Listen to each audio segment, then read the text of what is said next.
love my mic back, and my mic loves me. Only true friend. She love the sound of my voice. Put your mics in the air. If you real, if you really spit that real. I'm about to check it out. Assassin, look. When I want competition, I just look in the mirror. With every word that I'm spitting, then the vision is clearer. Nobody touching what I'm clutching, plus I'm busting it first. Yes, your chest will be a mess by the end of the verse. Your body stretched out like a book on the pavement. People pass by as they look in amazement. Your body leaking your genetics, got you looking so pathetic. No need to call the paramedics, it's too late for anesthetics. Me and my microphone. Me and my microphone. Me and my microphone. Me and my microphone. Me and my microphone. Me and my microphone. Me and my microphone. Me and my microphone. Coming out the dirty south, show everybody I'm the cleanest. Run your mouth, I send your body to the cleaners. Love my mic, so can't nobody come between us. Won't be nice for anybody wanna see us. Back up a little, just a couple of feet. You don't listen, you'll be missing just a couple of teeth. Hard to buy the rhyme, with no teeth in your mouth. Stepping out of line, then we sweeping them out. Me and my microphone. Me and my microphone. Me and my microphone. Me and my microphone. Me and my microphone. Me and my microphone. Me and my microphone. Me and my microphone. My mic got jealous when I was talking to my girlfriend. So you know, it's like I'm caught up in a whirlwind. I'm not about the drama, I don't need that. Started yelling and all I heard was feedback. Said I need to choose, but do it quickly. Use a tool, you fool if you don't pick me. Since she made me choose, you know I left her to pick my microphone up off the dresser. Me and my microphone. Me and my microphone. Me and my microphone. Me and my microphone. Me and my microphone. Me and my microphone. Me and my microphone. Me and my microphone. Me and my mic been tight since 9-5. She don't wanna go out, she stay at home and vibe. Ain't nothing without her, I doubt she'll understand. Gets upset so I can't make no plans. Wants me to herself, she is so obsessed. When I go to sleep, I can't not get no rest. Calling on my phone when I'm gone too long. Says to her, be home, she wants to make a song. Me and my microphone. Me and my microphone. Me and my microphone. Me and my microphone. Me and my microphone. Me and my microphone. Me and my microphone. Me and my microphone. This microphone. Can't wait to get you in my arms and my palms. And when we home alone, it is gonna be on. You make the words to my song sound strong. When I'm with you, baby, I can do no wrong. Can't wait to get you in my arms and my palms. And when we home alone, it is gonna be on. You make the words to my song sound strong. When I'm with you, baby, I can do no wrong. You know I had to do it. I had to take it back. Dedicate this to everybody out there that's doing music. Whether you're getting paid for it or not, it don't even matter. As long as you love it, I know it's gonna love you back. Put your microphones up. Put them up. Much love to all the rappers that paved the way for people like me. All the producers. Rest in peace to everybody that's dead and gone. That's fast. I love you rapping till I'm dead. To get paid for it. Bury me with my microphone. Real. I'm fast, huh? Yeah, I love you too.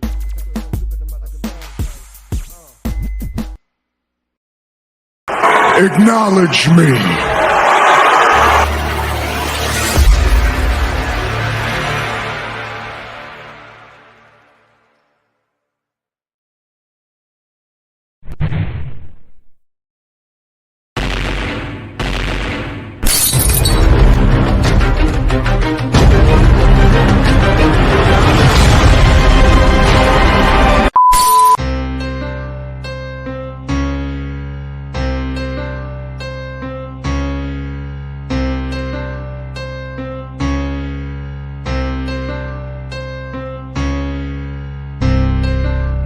up, Straight Talk Society? This is your host, Trevor, and I'm back with another episode of Straight Talk with Trevor, the podcast, where no topic is off limits. I ain't trying to fuss, but it's a must, you gon' respect this.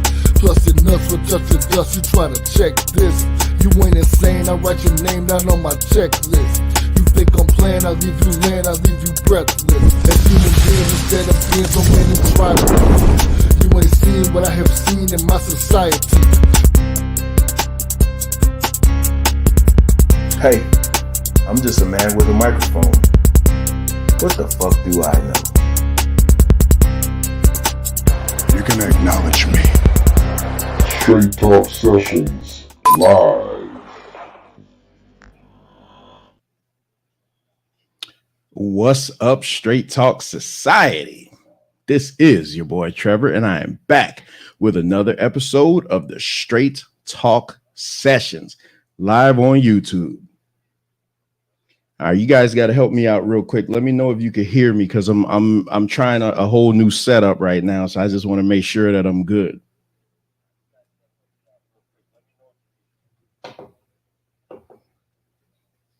All right, loud and clear. Bomb. That's all I needed to know. What's up, society? Oh man, I see you guys are already in the building. That's what I love it, man. I love it, man. So let's get a couple things out of the way real quick. The debate that I was supposed to have over the weekend, it was supposed to be Saturday night. It got pushed to Sunday night, and then it just got rescheduled altogether because the young lady that I was supposed to debate, personal things came up, and it happens. So we rescheduled it to May 6th. So that's this upcoming Saturday.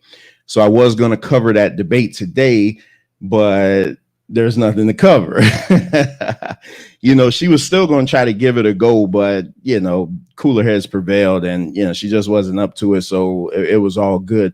It was a young lady that came on the show last week. So we'll have the last debate of the season.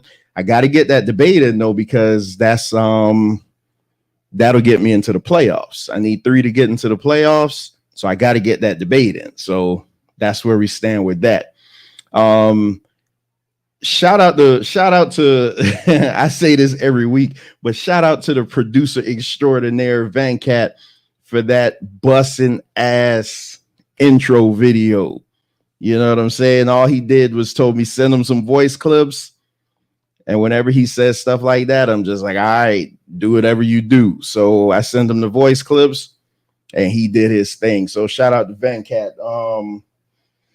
Nah, Keela, she's she's not scared. No, she's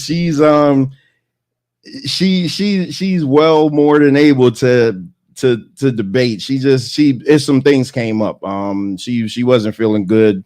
Then some other things came up. But we're gonna have it out, especially on the topic. Our father's unrealistic expectations detrimental to their daughter's future mates. That's the debate. So y'all know me being ultra uber super dad. You know what I mean? When I hear a topic like that, I'm gonna go ahead and stand up in it. That's what I'm gonna do. So the reason we did this show entitled Man Talk Monday was because of, I got one more thing I got to address. So, Nini, if you see that Nob Cybot come into the chat, I don't even want to hear it. Just kick him out, block him. So let me tell you guys what this guy's been doing. It was all fun and games when they were, coming into the chat and just saying whatever, trying to poke the bear, because that's what they do. But this guy, I don't know how. Well, I do know how, because I say it on the show.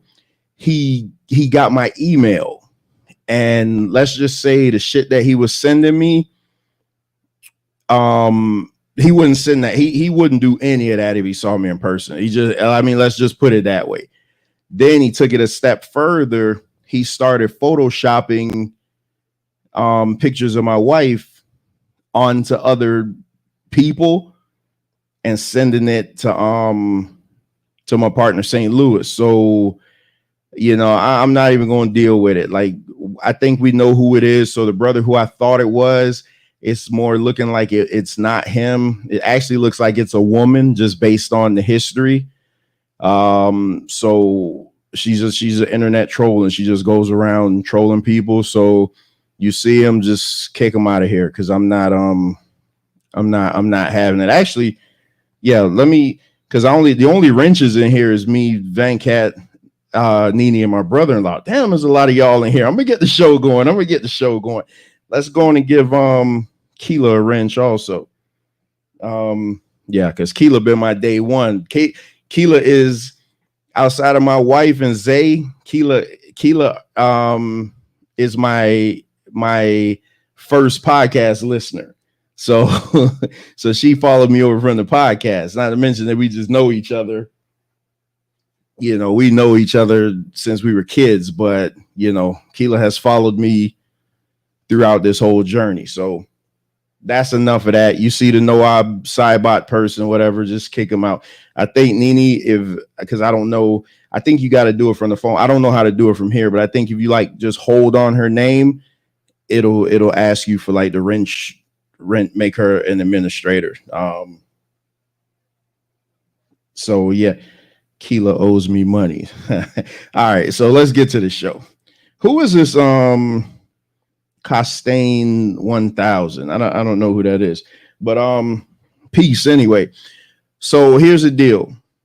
The reason we're doing this Man Talk Monday, and it's now going to be a mainstay over here on the Straight Talk Society. Y'all going to see me a lot this week, because I was supposed to be done with debating until the playoffs. So I scheduled nothing but shows this week.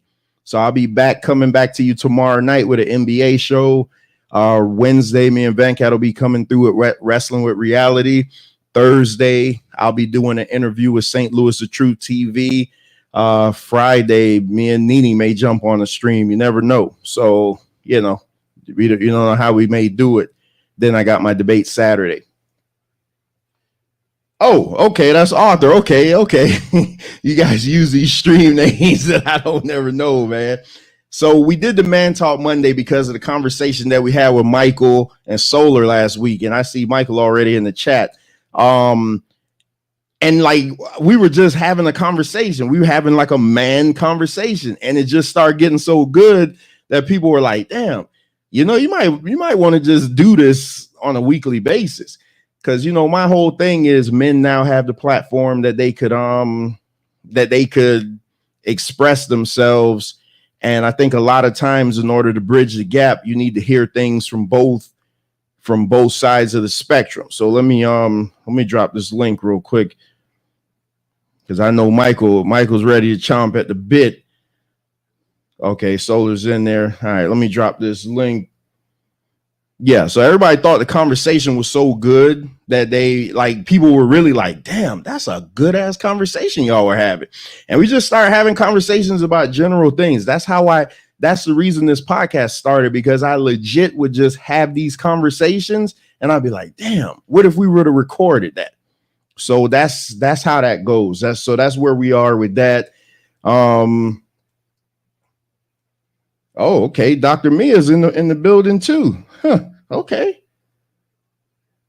They've always had the platform, but just all right. So first thing I want to talk about tonight, I'm gonna try to stick to a little something, but I almost forgot already. But the first thing I want, Solar, Mike, I dropped the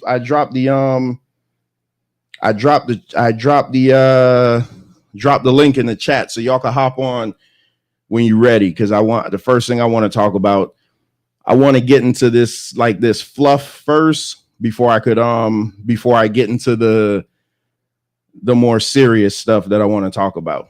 What's up, Solar? Peace. What's going on, Trav?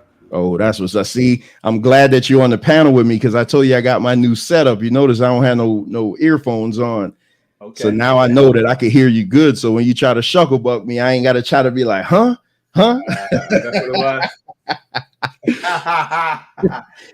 All right. So Michael may be at work right now, but Michael, link is in the chat. You want to hop on? Anybody else want to hop on? It's a men's center show, but anybody's want to hop in. Dr. Mia, if you're able to, please hop on, because I know I'm about to show something that you're probably going to have a lot to say about. So let's get to the first thing I want to discuss. Where is it? All right. So this lovely picture, can you guys see that? Wow. So yeah. So this lovely picture was sent to me this morning, and it's going around on Facebook, and it says, "After we left my prom, I walked into a decorated room. I can honestly say my man don't play about me." All right. So the dad in me immediately, oh, she being groomed, says, "Fuck no." Mm-mm. Because my thing is, what type of prom? So you're assuming what, 17, 18-year-old, right? 16, 17, 16 to 18, correct? I'm hoping. What kind of 18-year-old boy has that type of money, first of all, to be putting out on the table? So Michael, I like the fact that you said she's being groomed, because I don't think that this is coming from a kid her age. Oh, of course not. If he's anywhere near her age, that's a dope boy. Anywhere near her age. If not, that dude worked construction. He probably went to school with us. You know what I'm saying? Nah. So let me ask you. So me and Mike, me and you always come from a different perspective, and they always yelling at us because we have daughters. Can your daughter ever do some shit like this? Yo, the little girl I'm raising wouldn't even think that would be a tactful picture to take, first of all. And I hope that I'm raising her smart enough to know that if any fool gives you that amount of money, number one, they're trying to buy you. And number two, if you have to take it, why in the world would you show the world? Because I know the people that I came up with, somebody gonna rob you. They think about robbing you right now. But on the father's tip, what woman would? I don't care how long y'all been dating. If a man gives his wife that amount of money, there's got to be questions. There's got to be questions. Like, why you ain't Venmo me? Like,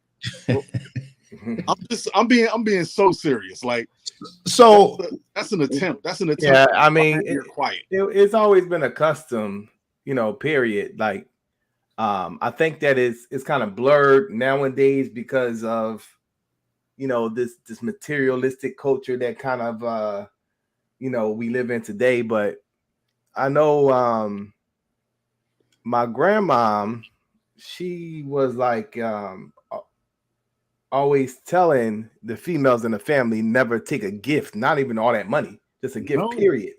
Facts. Don't take nothing from a man. Don't take no type of gift, because she tell him that, well, if he's giving you something, it's for a reason. So, I mean, when you're dealing with Instagram, it could be a tricky place. I mean, all that money could be fake money. She could have did it herself.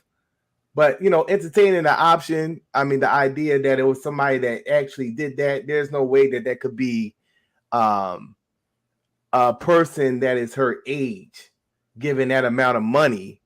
And, what she posted up there, like, what did it say? Her man. Oh, let me put it back up.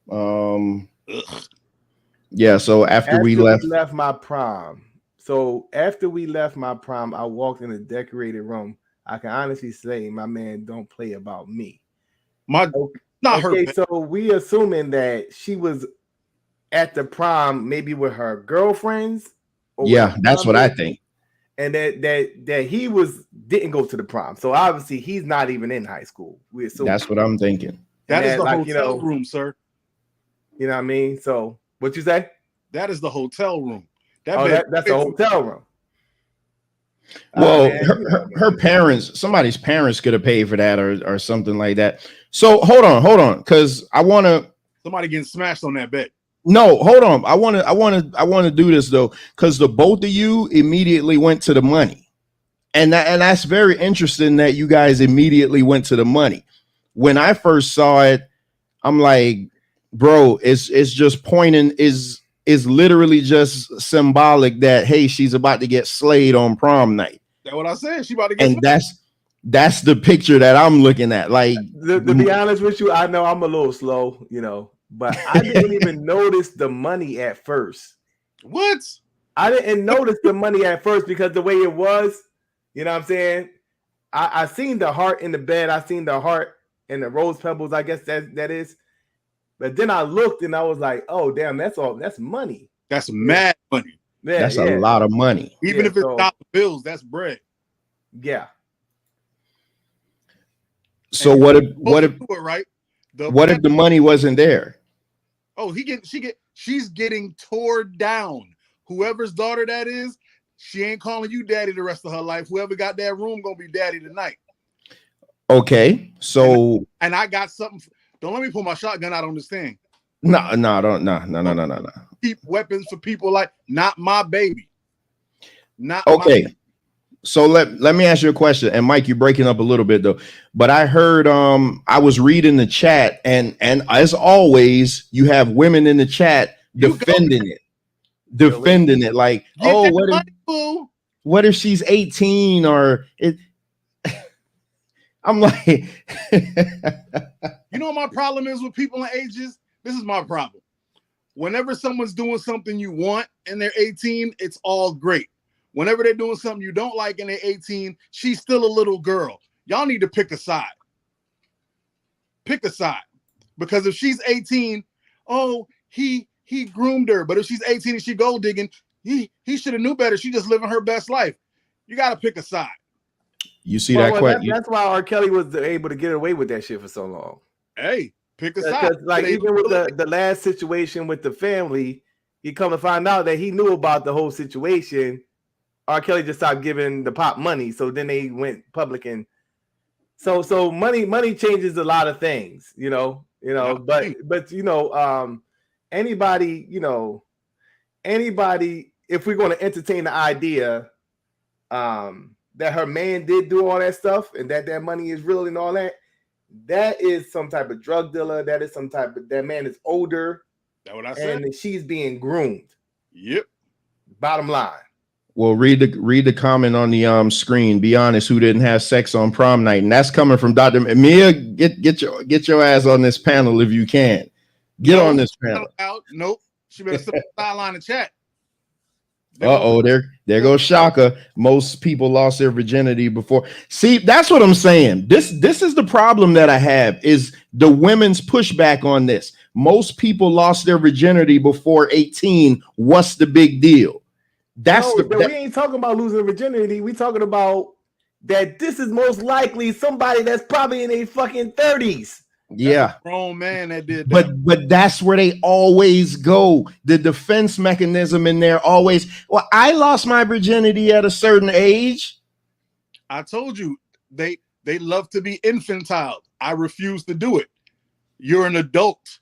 Just because you're a woman don't mean I treat you like over here. You're an adult. You're in the adult realm.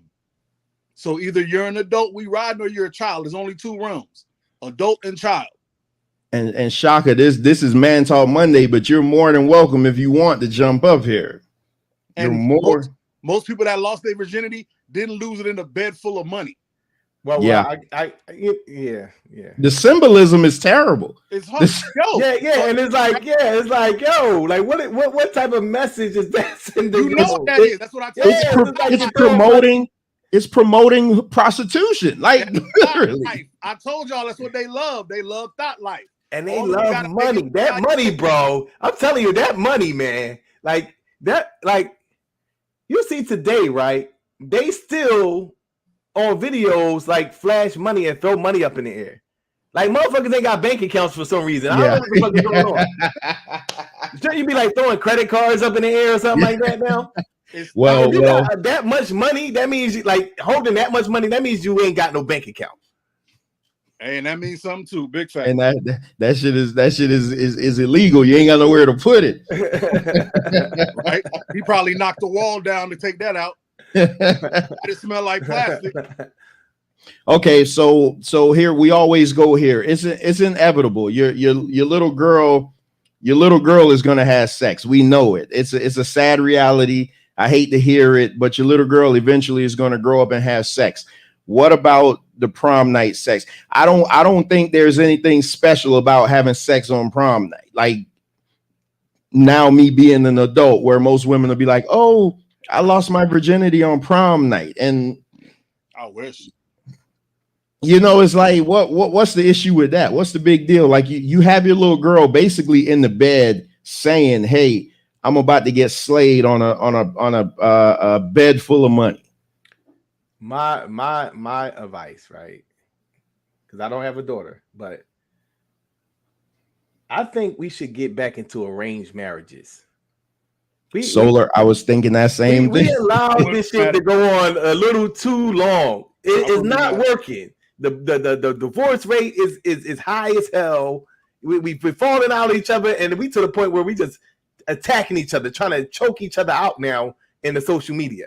This whole thing ain't work. We need to go back into the men selecting, because only we really know, to be honest with you, like the right man for your daughter, the right man for your niece, the right. So I think we should go back to arranged marriages, whereas though we like, you know, we bring them in, they meet the family, we vent them out, because it's all crazy now. This is out of order. The men have to establish order. There has to be order reestablished. I know they're going to go crazy, right? And because, you know, it's all crazy now with the social media, and they want a certain type of guy, and they're worried about things that really don't mean nothing. I mean, half of the criteria don't really mean nothing. Most of you really look at it, it don't really mean nothing. You know what I'm saying? A person that's 6 feet tall, that don't mean nothing. What does that mean? You want them to be 6 feet tall? I mean, he could choke you easier. That's it. You know that? What does that mean? Like, what exactly does that mean? Like, okay, yeah, okay. I want his teeth to be straight. Really, what Dr. Mia, get on the panel, please. What does that mean? That don't mean nothing. Now, which one would you rather have? A deadbeat father with straight teeth and 6 feet tall, or a man that's going to be with you for the rest of your life and take care of the family? Yo, you got some crooked teeth and 5'5". You're living in a dream world. You're living in a dream world. Yeah. So it's like you watch too many. You know, you watch too many shows. Remember back in the day? I think it's when did that shit start? With James Dean back in the 50s. You know, they made this image of the guy, the bad guy with the leather jacket on. Remember, Fonz played the role too. Like he's like the cool guy. Everything is really an offshoot from that.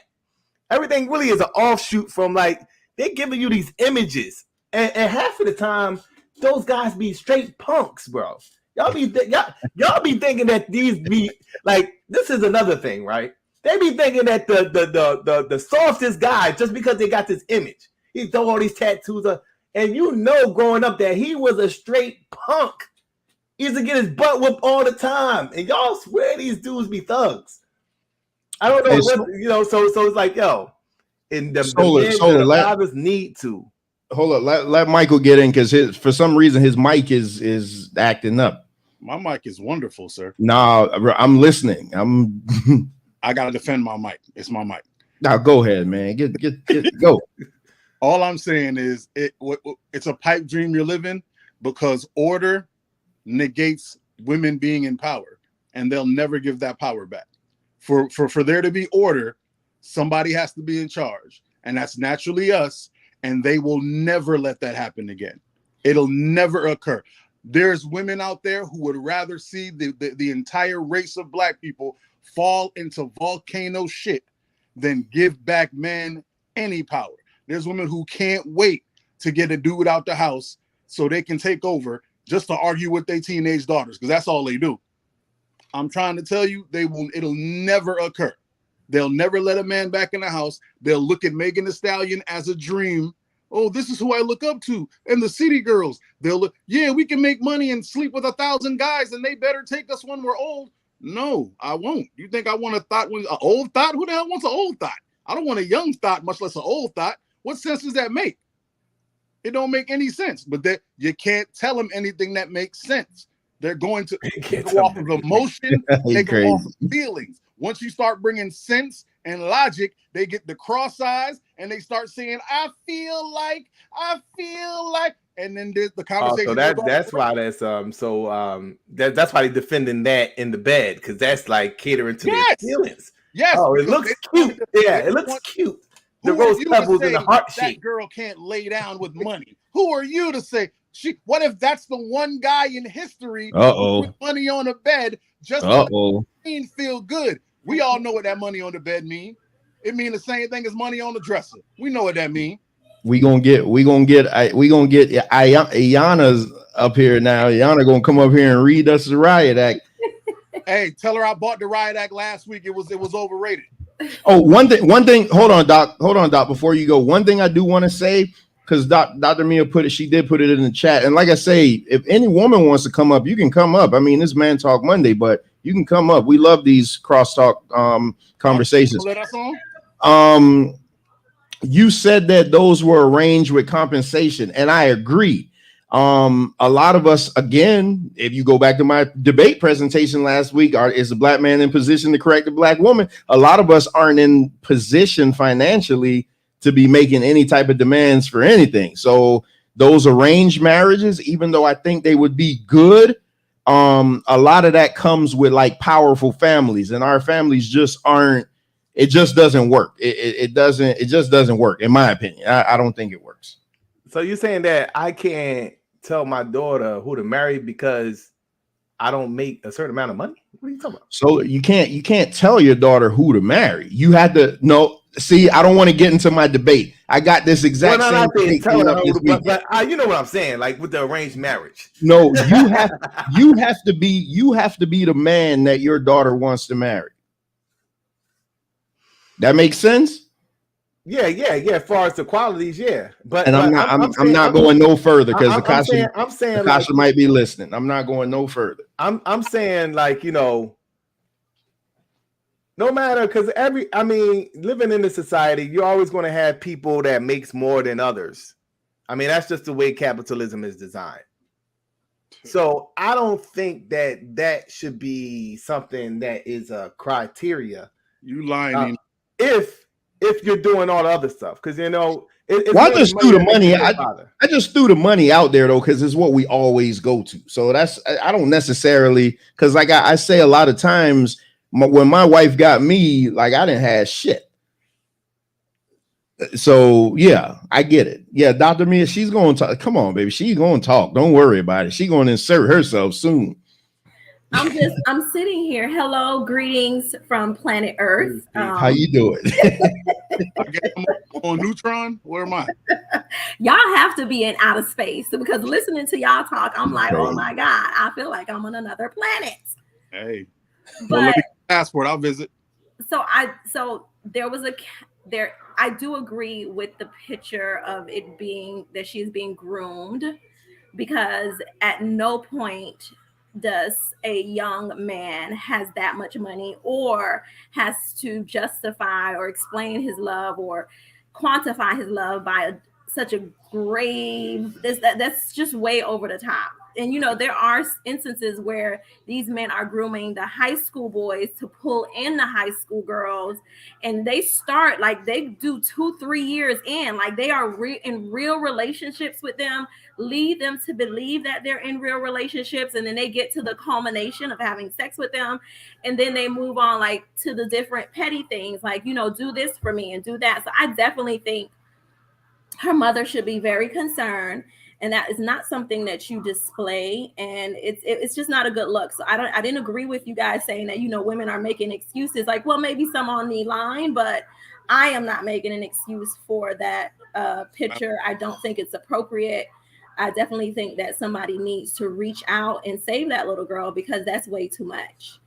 But going to the Solar's conversation about going back to arranged marriages, and Trevor kind of touched on it, is that those arranged marriages came with compensation. It didn't matter what economic status you were in, because if you had to bring 5 goats, if that's all you had, you bought your 5 goats. It was based on what you were able to provide. So I think there is a misconception that money has not always been in the conversation. Money has always been in the conversation as it relates to joining, always. And I think the emphasis of how much it is in the conversation, we pretend that it's not, but nothing has changed. Money has always been at the center of the conversation as it relates. Because I know any of y'all would not want your daughters to be groomed. I mean, not groomed, but paired with somebody that you know can't financially support her. That's just not gonna happen. Now, whether they end up with them, that's a whole different story. But money is, it's not the money, it's the people. I agree. You mean the people that we try to correct and then they fight us and tell us, you can't tell this grown woman what to do, but I'm trying to stop you from making the next generation of thought pockets. But then I'm bad because I say that they making the next generation of thought pockets. So I can't talk to the girl, but I can't talk to the woman. So I just got to watch it burn, which I'm cool with. We already know, Michael, is the way you said. Because you absolutely have the points, but it's just, it's in the delivery. I could tell somebody to go to hell with gasoline draws on. That sounds good. And if you say it, it's gonna bite back. Real quick, Solar, you got something to retort with? Hey, Cliff, if you can, Cliff, jump on the panel, because I know you got some beef with Michael. Jump on the panel. Who doesn't? Yeah, I was just gonna say, like, I wasn't talking about like, the person that's trying to marry my daughter. I was talking about, based off of what Trevor was saying with the actual man. He's saying that, well, the man has to be in position to make those type of decisions. And then he centered it around like finance. So I don't care if I'm broke, I'm still going to be involved in my children's life. And if it's going to be an arranged situation, yes, I'm going to make sure that, this person mind right. And he has, the economic stability to take care of my loved one. So, yeah, I agree with what you were saying, as far as, back in the day, it was goats. Today is, take care, a nice house and, at least a car, and some food on the table, whatever you want is coming. So, right, but you were leaning to the fact that arranged marriages were somehow better. Yeah. Well, I believe that it was better just based off of the fact that the results. The families tend to stay together. Do you think it's love in those marriages? None, zero, zilch. I knew. That's why I said it. Because I knew she was going to get all. No, but this is the thing, though. The results. You are. Go ahead. Let me let you finish. Well, the thing is that I think that we are so indoctrinated, right? Marriage ain't about love. No, you are absolutely right. It's not about love. It's really about the person you choosing. It's almost like a business. Like, this is the person that I'm gonna come together with and produce life and build a legacy with.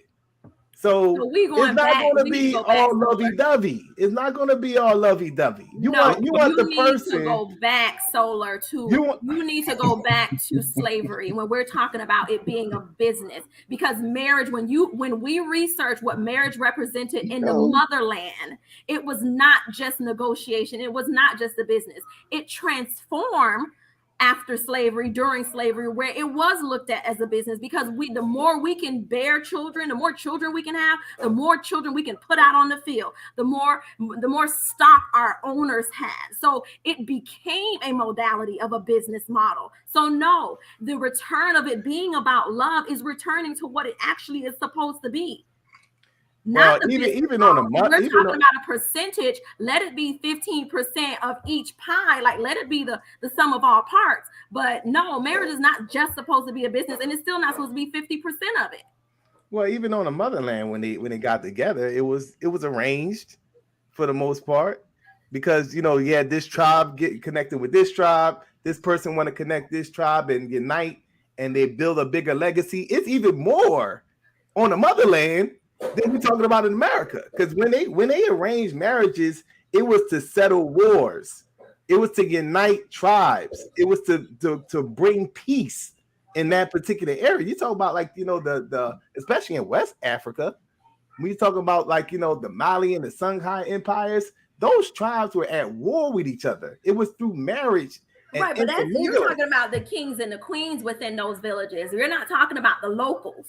That's what I'm talking about. You have to differentiate between those that were trying to settle wars and join villages, opposed to just, you know, me and Michael living in the hut next to each other, and we grow up together, and you know, our parents see us as a good fit because we've been in each other's lives for a very long time, and we fall in love. And I go to Daddy and say, Daddy, I would like to, you know, you're only referencing only 10% of the population that was in charge of making sure these wars were settled, and they were marrying off their sons and daughters, which were kings and queens of the village, but not within the village structure. Yeah, I'm just saying, even those situations were for a reason. They were married because they were uniting their farmer. They're mixed. That's why when you read like in like, you know, the laws of the time, which was most likely some type of religious text, it's always got these stipulations as to what is the criteria when people are marrying each other, and what is being dispensated in Islam. They call it the dawah or the dowry, and like, you know, in the wedding you give a gift. That's why it's certain customs that still exist in Western culture, because ultimately when these families was uniting, or when a person was giving their daughter to a particular man in another tribe, it was for a greater cause. It wasn't just because they love each other. So it's like, you know, this is that all is Western culture. You know what I'm saying? And it's really like going into maybe like 20th century Western culture when you're talking about, oh, we love each other, and you know, flowers, cars, and candy, and the dude jumping out the, you know, climbing up the castle to save the princess, and all that Mario Kart stuff. You know what I'm saying? Like, all this stuff is recent phenomenon stuff that we now cling on to because we're accustomed to it, because it's a part of a culture that we live in. Right, Solar. Mia, real quick, because I want to say something, because I do want to move on to my next story. I mean, this is great, but I want to get Michael. Michael's been chomping at the bit. No. Michael's going out. He said flowers, cars, and candy, and I started singing Usher in my head. Oh, okay. All right, go ahead, Mia. No, I think, you know, we're saying the same thing, but not, because like I said, I don't think that kind of reference the entire, like how everybody move. I think you're talking about the top 10% of where they were solely responsible for the lineage. But I think it just gives more argument to the conversation that money, regardless of what intersection or where we are in history, has played a role in how daughters are presented as objects, and they are, you know, presented to, you know, other families. Like, it's always the objectification of women is not something that is new under the sun. And, you know, maybe I feel like it's just magnified because of social media, but this is something that has existed within our culture over centuries. So it's just about the woman. And I think what really made me jump on is like when Michael was like, in order for us to restore power, not power, but, you know, allowing the man to take control so that we can have some order. And, you know, in my mind, you know, it's just like, you know, talking about the good old days, like whose point of view of it being in order, and that it was the good old days when it was just one set of people making decisions for an entire nation. Whoa. Like it wasn't equal in the thought process. It wasn't. Jump in, Mike. Jump in. Never said a damn thing about the good old days. That's you invented that. I said that word just to quantify it, but that's not what you use. But you said something about y'all restoring power. I don't like the terminology. I don't like you bringing it up on something that I could bring it on something else. Solar. I'm trying to bring these two with me next season 6. Might try to make marriage great again, huh? Yeah. Okay. So all right. So as go ahead, Mike. Go ahead. what I was trying to relate to, dang it, it left too. What I was trying to relate is that we have to bring back, he wants to bring back order. And to bring back order, it can't go with the emotional gender. Like, it's impossible. Because you're talking about women being objectified. I'm talking about women objectifying.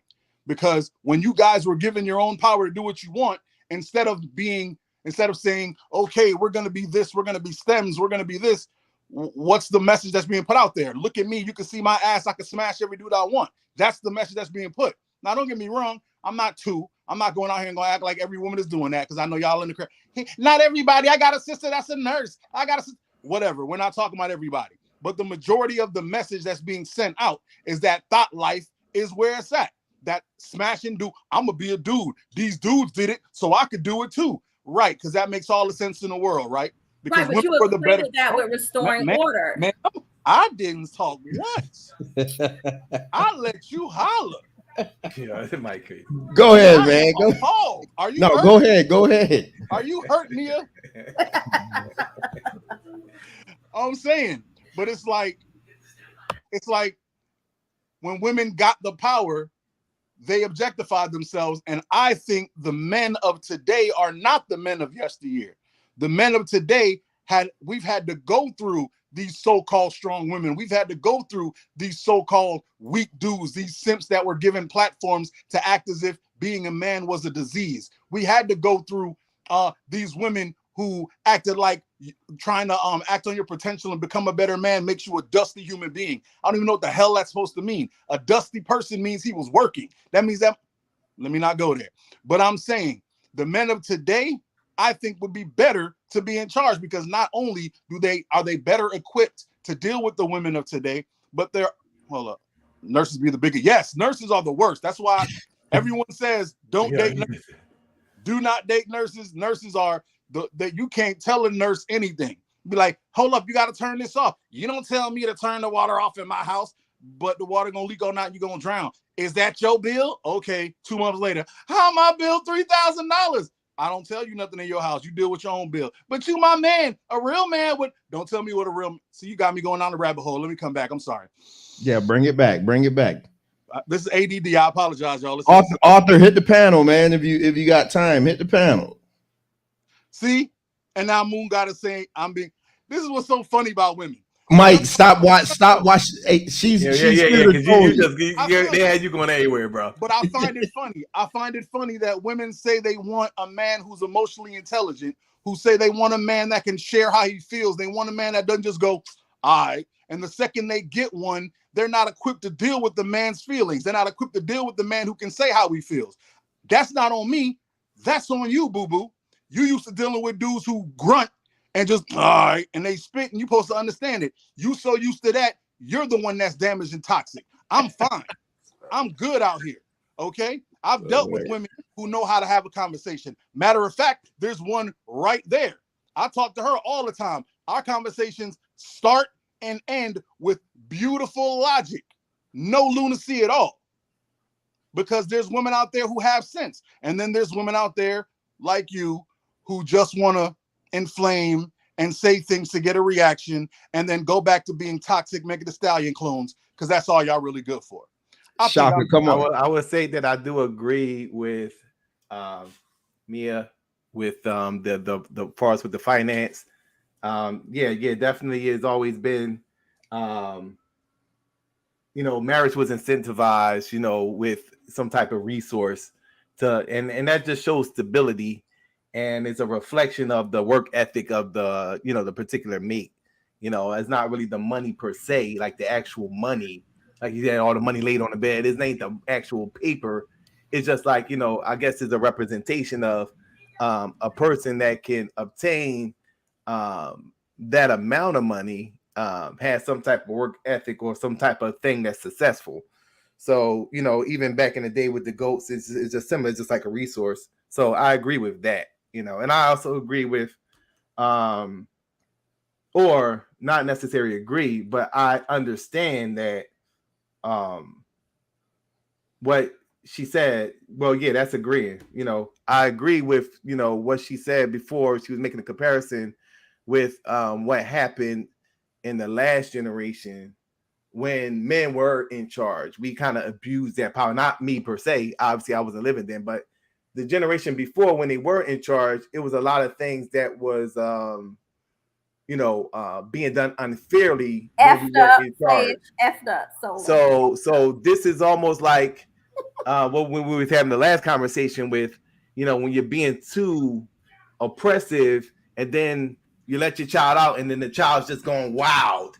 You know what I'm saying? Because then they got the freedom, they just going wild. Yeah. So the woman is now just going wild now. Yeah. They got their rights and they got their, nice paying jobs. So they going wild right now. But we need order back. Okay. Right. We messed up. It's our fault. When we were in charge, we made some mistakes. I'm curious. Describe when we talk about we need order back. So maybe don't use the term that we need order back. We need order now, or we need a type of order, because back just makes the reference that it's something that you had and you want it back and you had control of it and it was good. So you want something that you've lost. It's going to be different because we wasn't the ones that were doing it. New type of order, because the back order, that order didn't work. That's what I'm saying. Like when we talk about things that work versus not, and why couldn't it be just like you said, Michael? The men have changed, and I absolutely agree with you. The type of men that we're dealing now are more in tune with who they are. They're able to connect to their families and be part of the system. But that also might be because also women found their voice, right? That could be that too, that now there's equal voice at the table. So why can't this new way forward is something where we're both at the table? Because I think that's what works. Because I can never tell you how to be a man and you can never tell me how to be a woman. And if everybody just owns that piece, then we might be a little further than we are today, because that's the problem. All of the the intersexes, everybody want to tell somebody how to be who they are. Ma'am, I don't think there's ever been a time where women were not at the table. I know women like to play. I'm sorry, what? Repeat that. I don't think there's ever been a time where women were not realistically at the table. Mm-hmm. Now, you guys can act like, oh, we were humble, and most of the women I know control a man at the house. Most of the women I know, especially back in the day, he couldn't operate a stove without her, and if she didn't cook, he was starving, and if he was starving, he was listening. You can say what you want. I'm telling you, most of the women I know aren't these meek, sitting at home, I'm just gonna clean the stove, see Cletus. I don't know where y'all get this drama from, where y'all think y'all have to say, okay? Most women, they know how to talk to their dude, and then they tell their dude what's up. Matter of fact, you remember the whole thing they said about Ronald Reagan, where he was an idiot, he didn't know what was going on, he had Alzheimer's most of the time, and his wife was telling him what to do. I honestly believe that's how it was, and I know women like that in my daily life today. I know men who front like they the dude and they stupid. Women have never, ever, ever not had a seat at the table. You might not have had your name on the door, and if that's what you're asking for, I'm not telling you not to go for it. But let's not act like because men were in charge that we're the reason, that maleness is the reason that shit was bad. It's power. Power corrupts, absolutely. That's what it does. If women were, look what happened. Women have been running it for the last decade and a half now. What's been great? Has anything been great? I'm waiting. I didn't think so. Define running. Define running. Because if I'm a woman, define running. Because if I work the same job as you and I don't make the same money as you, define running. First of all, anybody who reads knows that is a fallacy. There is no such thing as a wage gap, because if you can get away with paying people less money, there will be nothing but women working. I would start some shit right now and hire women for $1. Why wouldn't you? It's not true. How do you say that there's no wage gap if we're both working the exact same job? I can understand if you're talking about different type of industries, but if I am a doctor and you are a doctor, an exact same obstetrician gynecologist, right? We both apply at the exact same firm, and they sit down with you and they give you an offer that is significantly different from mine. How are we not talking about that there's a wage gap? That's the dream right there. You guys like to equate shit. What happened in that office is not the same thing. I like to tell people a story about the job I was just at. I was working for a place. I'm not going to say their names, so Trevor get freaked out when I say names. But I was working at a place, and there was a woman there. who I was cool with. There was a little flirtation, but we're not gonna talk about that.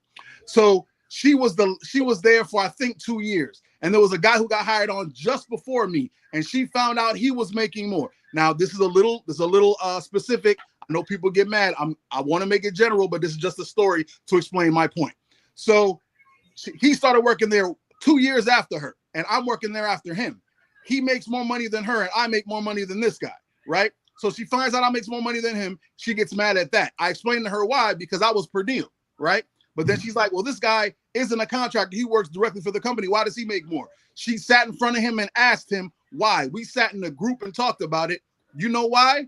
Because when they offered him the same amount of money she was offered, he said, hell no. Yeah. He said, no, I will not. He said, thank you. He said, I will not stand for that money. I'm better than that. The skills I have, I can get that better somewhere else. They said, oh, hold on a second.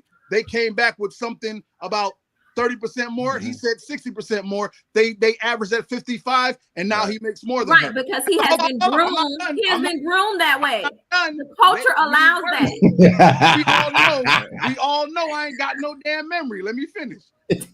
That's not the end of the story. So I sat down and I spoke with her over lunch. I said, yo, shorty, you're mad. She got mad, right? She's livid. She's telling everybody, I'm about to quit. This is foolishness. I told her, I said, look, there's a glut in the system right now. I'm getting hit up on Indeed on a regular basis for all jobs making $3 more an hour than she's making. I said, why don't you go apply for these jobs, right? Apply for these jobs, get offer sheets, bring it back to the boss, show him what you're worth on the market, and then see if he will raise it. If not, then you can leave because you want to quit anyway. This chick looked at me and told me, I don't even want to deal with it. I'm just going to quit and go. I said, what's the point if you're going to quit anyway? At least you have seniority here. At least try. I don't want to try. I shouldn't have to do it. He should just know. I said, what are you, 5? Their job is to make more money. Their job is not to give you more money. Your job is to make money for you. She refused to do it. Then she went home and spoke to 2 women, her grandmother and her aunt, and they told her, you better listen to that nice boy at work. He making all the sense in the world. Then she came back asking me all kinds of advice. Oh, Michael, what else should I do? I ain't want to talk to her then. Then I had nothing to say to her because women love to be agreeable. They love to live in a world where things are given to them. They want to live in a world where they deserve things. There is no such thing as deserve. I don't deserve Beyonce from 1997 on my bed. It don't work like that. I don't deserve old school Riri in my. It don't work like that. You don't deserve anything. All right, hold on. But you can get. That is what it is. And right, but that is if that was the culture. Now let's just be clear when we talking about how it is back then. How long have women been in the work field? Let's do that first, right? So you're talking about a culture. No, you already come to that table understanding your value, knowing how to negotiate wage. The question would be, how long has she done that? Has she ever done that before? And she probably heard you the first time. And yes, she had to go back and check with her family because we know, Michael, sometimes it's in the delivery. But when she did come back and ask more questions, it's not like she did not take your advice, but it's also in the culture, the male culture. Y'all are groomed that way. Women are groomed that way. You're talking about ain't nobody groomed me. Nobody groomed me. Nobody groomed me. You said that women feel like they deserve things. No, for a very long time, women felt undeserving. You were given what was given to you. You talk about being home and where the woman was running everything in the background, but she only got what he gave her. There was a limitation to what she had access to. Economics is what breaks the barrier. So yes, I may be at home telling you everything that you need to hear and you're listening to me, but there's a thin line because you are the one bringing in the money. So yes, I have to make a position for myself to add value to something where society has told me that I don't have value. It tells me that what I can give in the relationship, what I can produce as a mother is what brings my value to the table. Get his ass. If I'm being groomed that way, by the time I enter the workforce, I use that same mentality as I start to move in the workforce because that's not where I was before. My baby girl, first of all, I love when you get like this. We're gonna have to talk after this. Secondly, that might work for white women. but it will not work for black women because black women have been in the workforce the entirety of time that I know of it in America, because there's not been a time where black women couldn't work. You guys are working for massa when we got whatever they quote unquote freedom. You had to get a job at massa again. You just didn't call him massa. You call him Mr. Charlie back then. Black women have been working. Black women have been working just like black men have been working. Only difference is we've been working and getting jailed and getting beaten up and getting all that. Secondly, ain't no way in hell there was somebody telling us what to do. Okay, right. I didn't sit there and go, "Oh, thank you, Daddy. You're teaching me how to negotiate." Right, no, right. How to balance a checkbook. Sir, I don't know I don't even know how to balance a checkbook. Hold on. Okay, hold on. That's all. Being a man means, okay, this dude making more than me. How is he making more than me? Hey, bro, how you making more than me? Oh, well, I did this. Lesson learned. I'm doing that next time. That's how I learned. Trial and error. Yeah. Hold on real quick. Dr. Miller, let me ask you one question. So I work in a very, very physical field. I'm a production manager for a tool design company. And so on any given day, back in the day, I don't do it now, I could lift over 2,000 pounds worth of different product. So if a woman comes in and applies for my exact same position and she can't lift 2,000 pounds, should she make the same amount of money as me? She doesn't qualify for the position. No, answer the question. No. She can't answer work the the question. job, Trevor, if she doesn't qualify for the position. If the qualifications for the job requires her to pick up 400 pounds and she can't do it, she wouldn't even apply. The problem is, the problem is, I'm not going to apply for a job I can't do. Hold on. Hold on. You know I'm gonna let you get it off. But the problem is, you guys want to be compensated equally for things that you're not qualified for. No. How do I want to be compensated equally for things that I'm not qualified for? So if we go down, let's go. We can go down the list. But let me first interject this point that I ain't gonna get no love and messing around with y'all. 50% of women entered the workforce in 1970. My math is not that good, but to say that black women have always been in the workforce is I will question that statement, because as I stated, this 1970, sir, that was only 50%. 50% of them in the workforce and 40% of single women. No, man, they were working before that. No, you said the workforce. The workforce. That's like an industry. Not joining into the industrial like tax revolution. paying. That don't mean it wasn't working. Not industrial revolution, get and collect a check like my husband or something. Tax paying. That's what he's making reference to. No, what I'm trying to say is that he said that women have always been in the workforce. I'm just saying that if you have not been prepared to do things a certain way, you're not going to catch on. Now, are they there now? Can they do it better? Absolutely. We're moving in that place, but don't put me on the same level as you. And no, Trevor, I'm not applying for your job. But would you say that if you became a marriage and family therapist and you signed up to work at a psychiatric ward and they offer you more money because you're able to do more hours because you don't have the responsibility maybe of staying at home with the children, they already don't factor that in because they automatically factor pregnancy in for us. They factor time off. They factor sick time. That's why they devalue women as to what they bring to the table. But why do you guys blame us for that? You would not get the same. Why do you guys blame us for that? What? Why do you guys blame us for that? I'm not blaming the men. Well, if you are. If we talk about when they was in power, they were the one that made the rules that decided that this is how we were going to do it. So yeah, I'll blame y'all because the bylaws were written by them. Ricardo, hit the link, man. Hit the link. I think that Mike made a good statement. Opinions. What?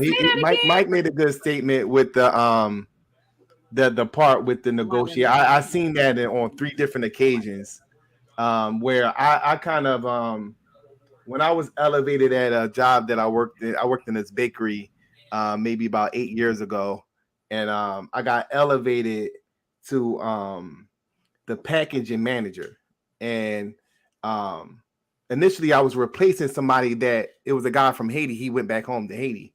So initially I was just taking up since I knew how to run everything, I was put in the position, and they seen that I was doing a good job, so they wanted to make me a permanent. The first thing I did when talks was going around was I went to the other managers in the other areas and asked how much they make. Because I already knew that they're gonna try to give me something, you know what I'm saying? I do my due diligence, you know what I'm saying? And sure enough, they was trying to give me like $5 less than what the other one's making. And then I said in the negotiation, because that's what it really is, when they saying, look, and he thinking I'm going to be satisfied because it's more than what I'm making now. I said, nah.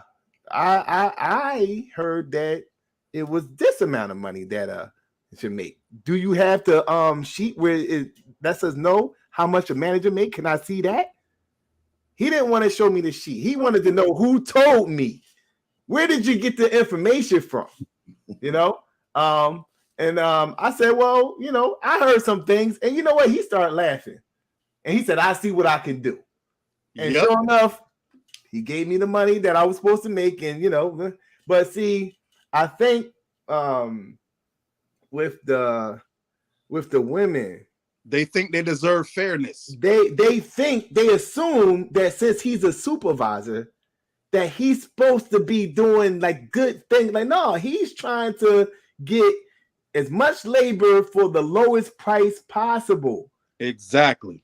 Like treat him like you treat the niggas on the street. You know what I mean? Y'all put these because it's a superior position, and maybe that's a male thing, like with authority, like, you know what I'm saying, us with authority, and you know, we kind of challenge authority a little more quicker than women. I don't know, maybe that. But I'm just saying, I'm just trying to, like, you know, give the benefit of the doubt. That's me just throwing challenge authority to be easier. Yeah, so it's just like I don't know why they just go ahead and I said, you took that? Well, yeah, that's what they gave me. Like, no, Dave, what you doing? Are you crazy? So yeah, there's two arguments happening here. That's part of the reason why, you know. Wait, one second. I want everybody to give their closing statement because I got to move on to the next story. I'll let that be my closing statement. I really thought this was only going to be like 10 minutes on this. You know, ain't nothing 10 minutes with me and Mia. Let's go get it off too. Go ahead, Mia. Ladies first. Oh no, I was just going to add actual percentages and note that women make 82 cents to the male dollar. And so I think we need to be very clear of the definition of what wage gap mean. So it's just, you know, based on every dollar a man makes of what a woman makes, same job. It's not about negotiation. It's not about going to the table. It's just like if we set the bar and we make these rules that just certainly just appear in different industries, it starts to create a trend, and therefore they can establish this trend as a norm and therefore report that women make 82 cents to the man's dollar. Not negotiation, contract, salary base. We're not talking about that. We're talking about overall the trend. Not the 5 people that we just talked about, but a trend across the United States. You're trying to say that the difference, you're trying to say that the defining factor between one group and another group making different amount of money is their gender. And I'm saying there's at least 17 to 20 different factors that come into play when it comes to that gap that you're talking about. You've notated some of them already. You specifically said that pregnancy, want to stay home, don't put in extra hours, don't negotiate, aren't hard. There are factors that add up to that. What you said? 18 cents? There are factors that add up to that 18 cents. Let's not just say because they have a penis and 2 balls, they make 18 cents more money. Well, I'm not gonna ride with that. I'm saying there's no question that there are multiple variables, but if we are trying to solve the problem and we're talking about equal pay, that's where it begins. It shouldn't matter that I have to carry children and you don't get to carry children. That shouldn't be considered into the equation, because if women weren't, it shouldn't. But that's what I'm saying. Men made the rules. It should not. Why should it? Why should it? If you, my queen, if you are asking me to watch your kids, it's between me and, let's say, Moon Goddess, because she get on my nerves this week. So you got me and Moon Goddess watching your kids, and I show up every day at 6 o'clock, so you get up early and you get to do what you want to do. Moon Goddess shows up every day at 6:15 or every other day at 6:15. You're gonna charge her. You're gonna charge me. You're gonna pay her less because I'm more dependable, because I'm showing up, because that makes sense to give me more money. You give more money to more production. If That's a man based on works the more trend. hours, he's more productive. We're talking about Moon Goddess after she's gotten hired. I'm just talking about right off the grid when I get to the door and I'm applying just the norm reference of how businesses operate and what they consider. Just the difference between seeing that I'm a woman versus a man and all of the things that they calculate in their head off grid, not before they see my work ethic. Okay, that goes back to you accepting that. You don't have to accept that price. When I got hired on my job, they were like, hey, we need you for this much. I said, that's cute. How about $4 more? And they said, we can't do that. How about $250? And I said, how about $3? They said $275 is the best. I went there thinking I could make $175. $275 sound much better. I'll take it. That's how the shit works. You don't have to say, if he goes, you got to make 17. You go, oh, golly gee, hopefully I'll make 7. No, tell him no. Tell him no. Trevor, I want to agree to disagree. Yeah, hold on. I want to show you guys. Hold on, I want to show you guys something from my debate last week that my man never showed up to. Can you guys see this? Hold on. Yeah, I thought it was a woman you were debating. No, that was this weekend. We scheduled it till this Saturday. I heard so dandruff in her toenails. Can you guys? Oh, wait. I'm trying to see. Can you guys? Is this showing up? We just said Michael Holder testimony before. Yeah. So look at that. This was a June 2020 testimony in front of the U.S. Economic Bureau, labor statistics. Look at the disparity between white men, white women, and black women. Black women and black men. I mean, you're only looking at like a $50 difference a week. And that was in 2020. So obviously it's gone up a little bit more, but they probably this wage gap that we talk about is not like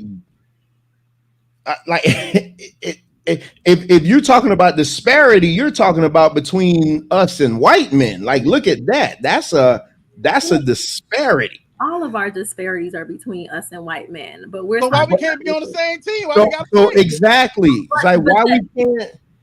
So why is the issue always like with us? But anyway, what I did want to show, and I just wanted to show that presentation again because I didn't get to really cook it how I wanted to. But one thing I did want to say, because you guys were talking about marriage and we're talking about how marriage is a business. So listen, I agree, marriage is a business agreement, but I also believe that even whether business agreement or not, it's not going to work if it's not rooted in love. And I think that's what separates a lot of marriages that work from a lot of marriages that don't work, is the love factor. See, because I'm not going to sit on this panel and let you guys disparage marriage and act like there's no love involved in it. I mean, I'll be damned if I let that happen. I'm 10 years strong in this game. I think it's more respect. But there's a thin marriage absolutely is a business, because if you get into a business with a bad business partner, you end up getting fucked. You get into a business with a good business partner, the shit could be long and prosperous. And that's all I'm saying. And I think that the love that you have for one another is what makes that work. And that's my 2 cents on that. That sounds wonderful. That sounds beautiful. I disagree. Love. Of course you do. Of course I do. Love is only as strong as the moment you have it in. Because I know people who have loved me immensely on Wednesday and on Friday have stabbed me in the back. But we're talking about marriage. I'm talking about marriage. Yeah, he's stupid. Bro. So I'm saying I've seen people be madly in love, and then on Thursday, homeboy had his thighs out, and he wore the whatever them things are that guys wear that women think get them all horny or whatever. What's them stupid onesie joints that look like jumpers from back in the day with the short pants? No men that I know wear that, so I don't know. But I don't even know what you're talking about. You know what I'm talking about. When a man wear that, as ooh, girl, I'll risk it all. That's what risk it all means. Risk it all means I love who I'm with, but that person You made the talking right about risk sweatpants? it all for him. Love, I don't. You can keep. I Yo, love love, he's and love is crazy. amazing. I've been in love with one woman in my life, and to this day, I still have a reverence for her, and she me. But I want respect, because respect steals your hand, steals your mind from doing anything to damage that person you say you in love with. Because love don't stop nothing. There's a whole lot of people who in love that'll smash your sister. There's a whole lot of people that's in love that'll drain out that joint bank account before you could get to it, before they show the divorce papers. There's a whole lot of love that'll do a whole lot of grimy stuff. I want respect. I'll take the woman that'll come to me and go, I don't like how you've been treating me this last month. We need to have a discussion as grown-ups. And I'll sit my butt down and go, okay, you sound serious. Let me first start with an apology, because you're my partner. I don't want you to feel that way. Let's have a discussion about it. I want respect. Love. So only you can't goes so far in my have the mind. two. I never said you can't I'm have just asking the question. I said between the two, I'll take respect first. That's I why. was so cool That's too. why. What do you call it? The marriages we were damn it. What do you call those marriages we were just talking about? The arranged marriage. That's why arranged marriages work so well, because they respect each other. Even if they're not madly in love, they respect each other, and love can grow from respect. But you're not just gonna pop up and say you love somebody and you can stab them in the back later. Everybody that's in divorce court said I love you. Everybody. Yeah. I bet you the majority of the people in divorce court went into it wrong. I bet you the majority of people in divorce court don't even know what love is. I'll give you that. But I'm saying, and that was the point I was going to make, like about the love, like, you know, when I say love, I'm talking about the superficial type of you know, it was prefaced by the act that you were showing through the picture of somebody putting a lot of money on the bed, and they think that's love. They think that was like, you know, love. Yep. But no, we talking about like you know, it's like, and this is why, like, you know, I'm a person that has a spiritual foundation, so I don't want to get religious, but it's a reason why both parties supposed to be virgins, you know, when they get married. You know, Good luck with that. you know, so it's a reason why, because when they come together, you know, that's really like the only partner that they've been with. So it's not nothing really to compare that to. So that is really the tool to like kind of unite the two people. Oh my You know God. what I'm saying? And once, like, you know, that's why it's pleasure in it. That's supposed to be like, you know, whatever created this. That's like the compensatory thing that was given to us so we could procreate. It's almost like an incentive. It's going to feel good when you do it. So we abuse that. That's been abused. So now it's like we want more. Like we like freaked out now. It's just like overboard. So what is love? Some people think, you know, they say, you know, good P is love, good D is love. You know, we now like, you know, whatever is love. You know what I'm saying? It's like, what is love? You know what I'm saying? It's always like something that's kind of in the air and up to interpretation. We know what respect is. Facts. We know what that is. You know what I'm saying? So yes, I agree with Trevor. Yeah, that's supposed to be a given. We can't really define what that is. That's just a word that we made up for like, I like this person and we came together and I like doing this stuff with this person. I like being around this person. So we call that love. We defined it as love. So it's like a broad thing, because when you ask a person what love is, it's going to be like different definitions. You know what I'm saying? So so that's supposed to be something that's a given, because of the opposites of the genders. That's why it's a masculine and a feminine. And when that comes together, it's supposed to be a good thing. And that's why we call it love. But, you know, the respect is like important, because you can't really get love if you ain't got respect. You can't really totally love the person the way they're supposed to be loved if you don't respect that person. You know what I mean? So it's like, you know,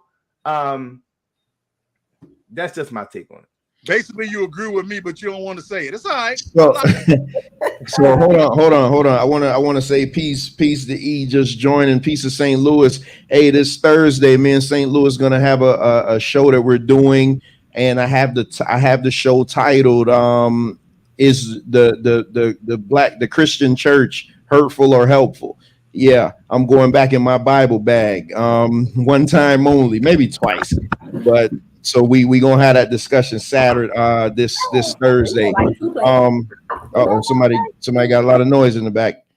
Oh, so yeah, so all right, because little mama will be coming in here at any moment.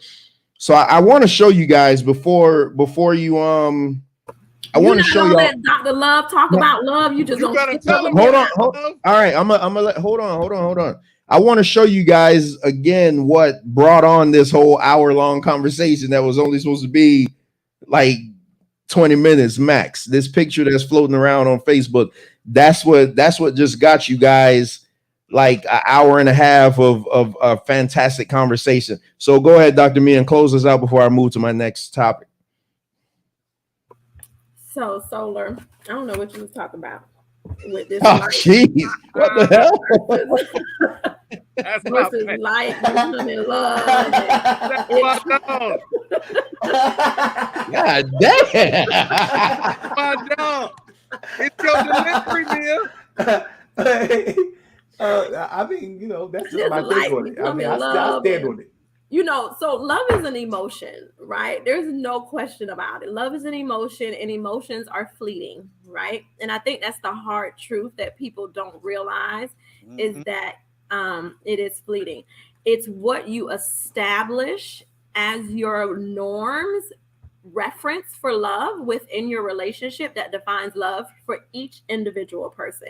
And it can vary from person to person because, the simplicity of me, being thought about when I'm away, like, my significant other just being very thoughtful, like that makes my heart fill up.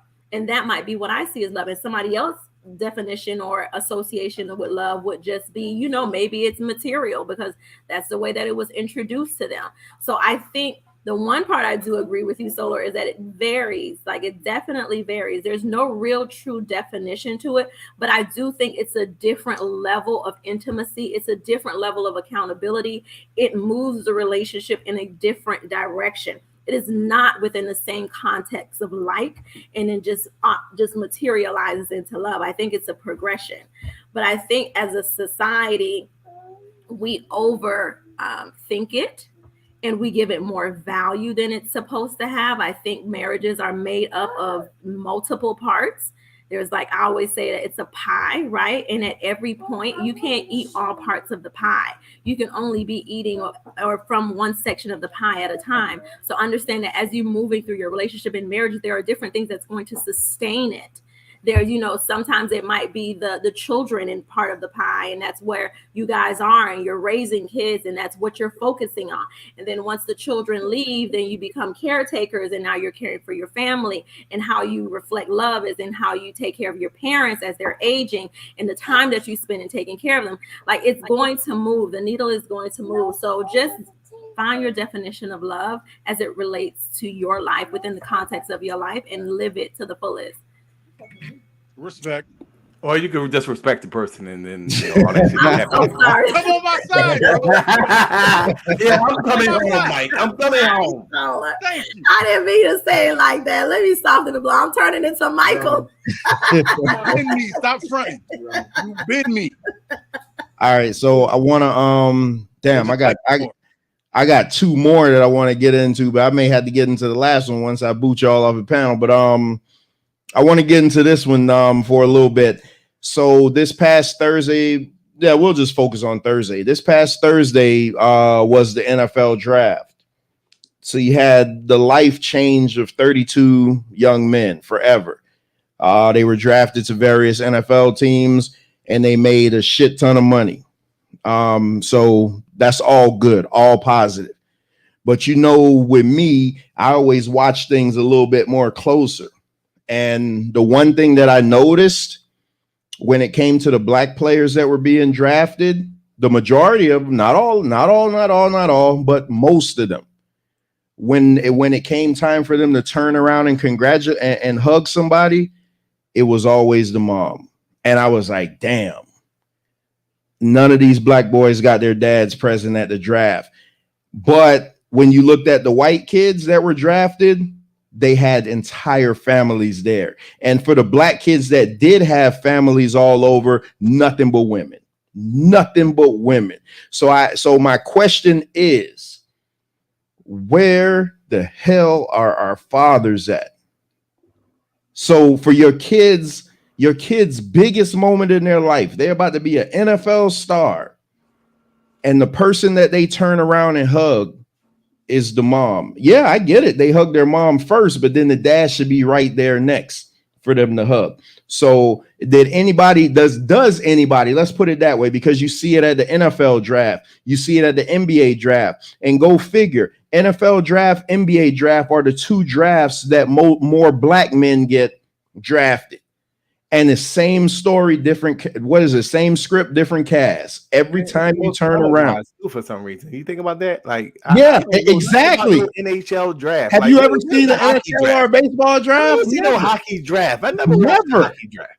The draft that's publicized the most presents the black men in a position that I always talk about, and everybody say, "Oh, Trevor, you don't know what you're talking about."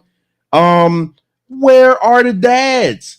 There's no dads there. And yeah, E, you're right. Only one person was drafted from a HBCU, and Dion was pissed off about that.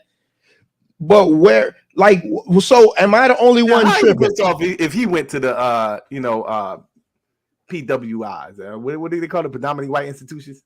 Yeah, but he cut his teeth in the HBCU. So what am I tripping? First of all, am I the only one that sees this? Oh no, it's obvious. Yeah, I see it too. You're not the only one that sees it, but we know where the majority of the men in sports come from. They come from the homes that we talk about every week. They come from the homes where the dad was run off, or the dad was a deadbeat, or the mom couldn't deal with him, or the dad couldn't deal with her. I'm trying to do both sides because the women will run me down and say, it's all about whatever. But they come from what did Judge Tola used to call it?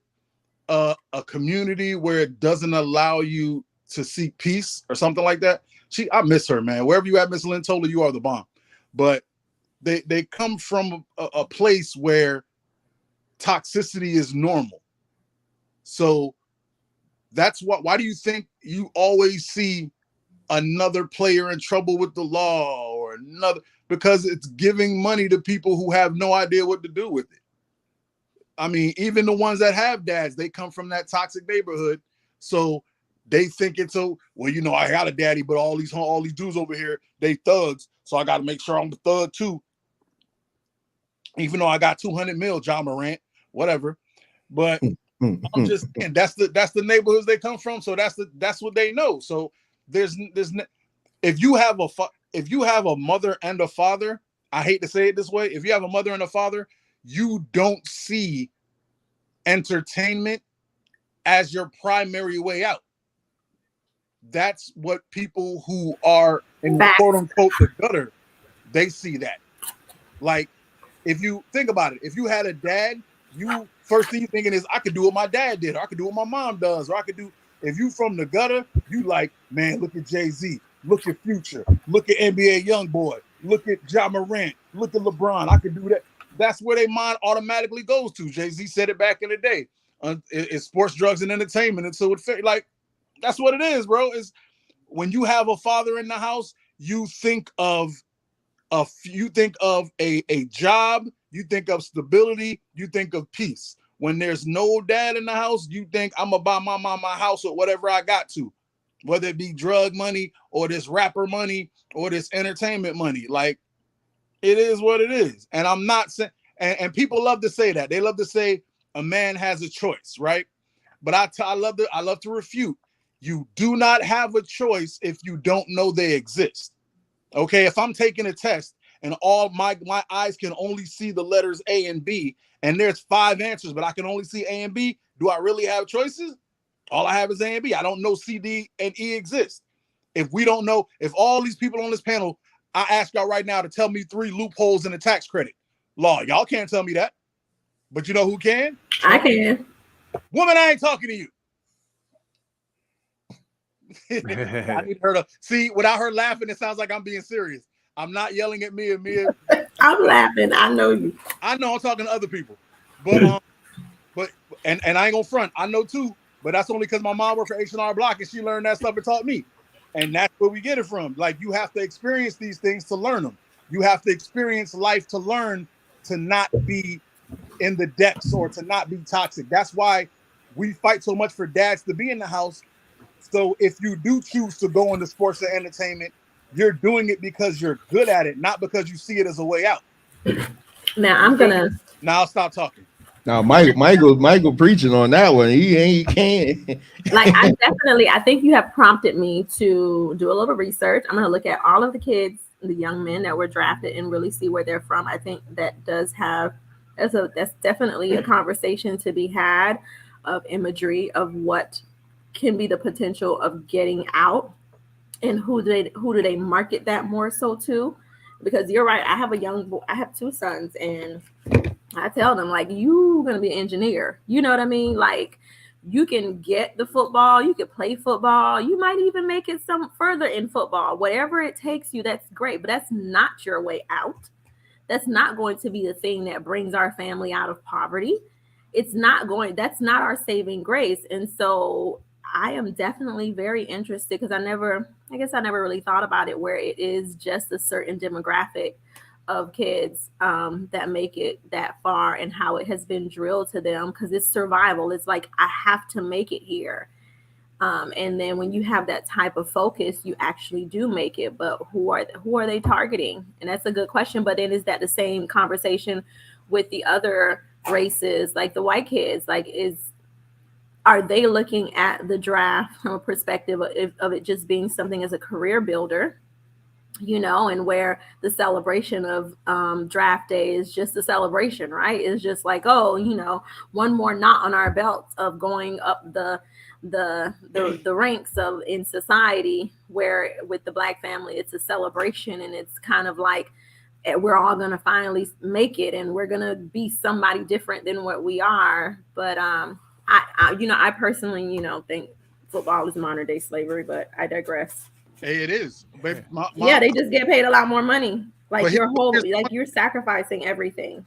Well, hold on. We definitely gonna have to revisit that one. Let's make sure that's on the docket. Let's not gloss over that, but we can't do it now. But I definitely want to revisit that one. But there was a story recently. I forget who it was. If you got time, jump on the panel, because I know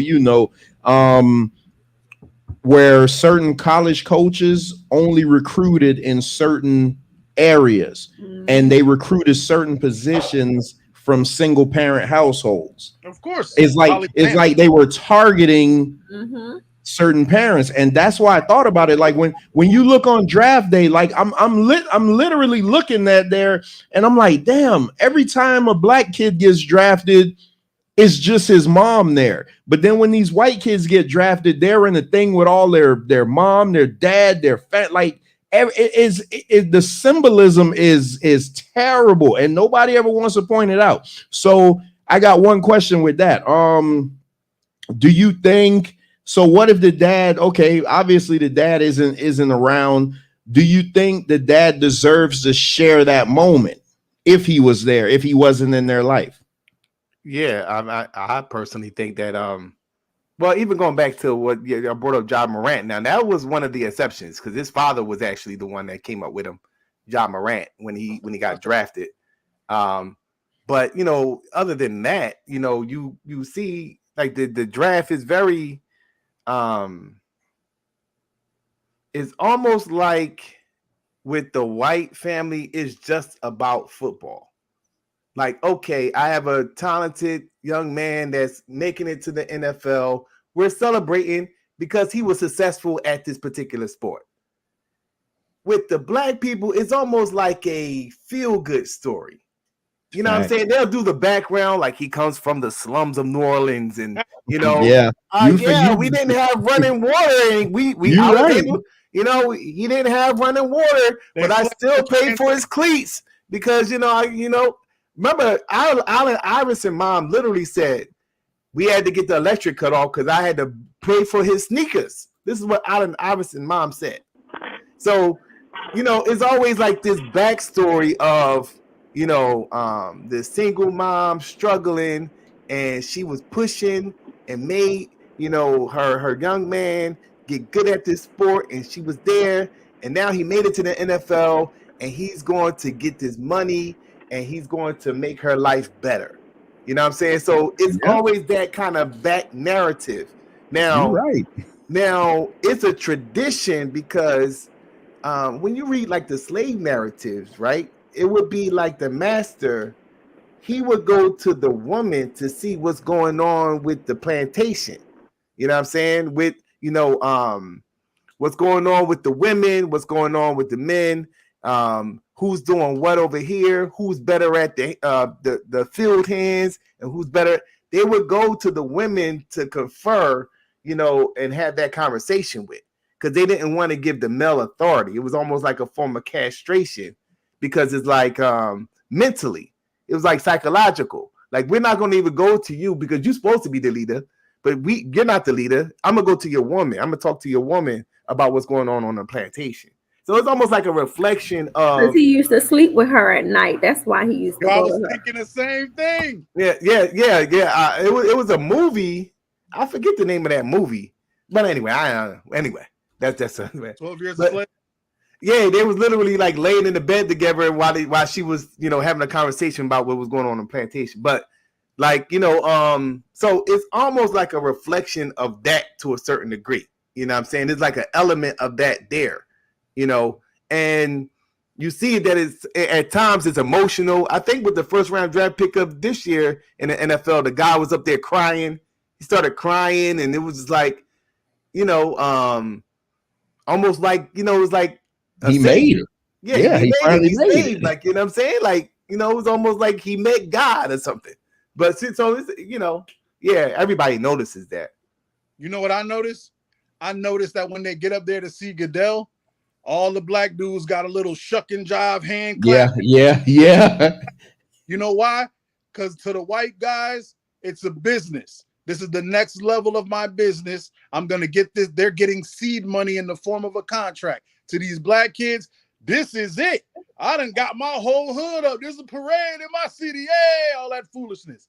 That's what, to them, it's life. They finally done it, not even knowing that they're about to tax the brakes off you. You're about to have no money. There's a reason why Lamar Jackson was fighting for all that money, because not only do they take that Uncle Sam 40%, but each state takes their chunk out too. Like, if you ever have time, look up at how much they tax players from state to state and from the federal and from the local. See the amount of taxes they actually pay, and you'll see why they fight so hard for every dime they get.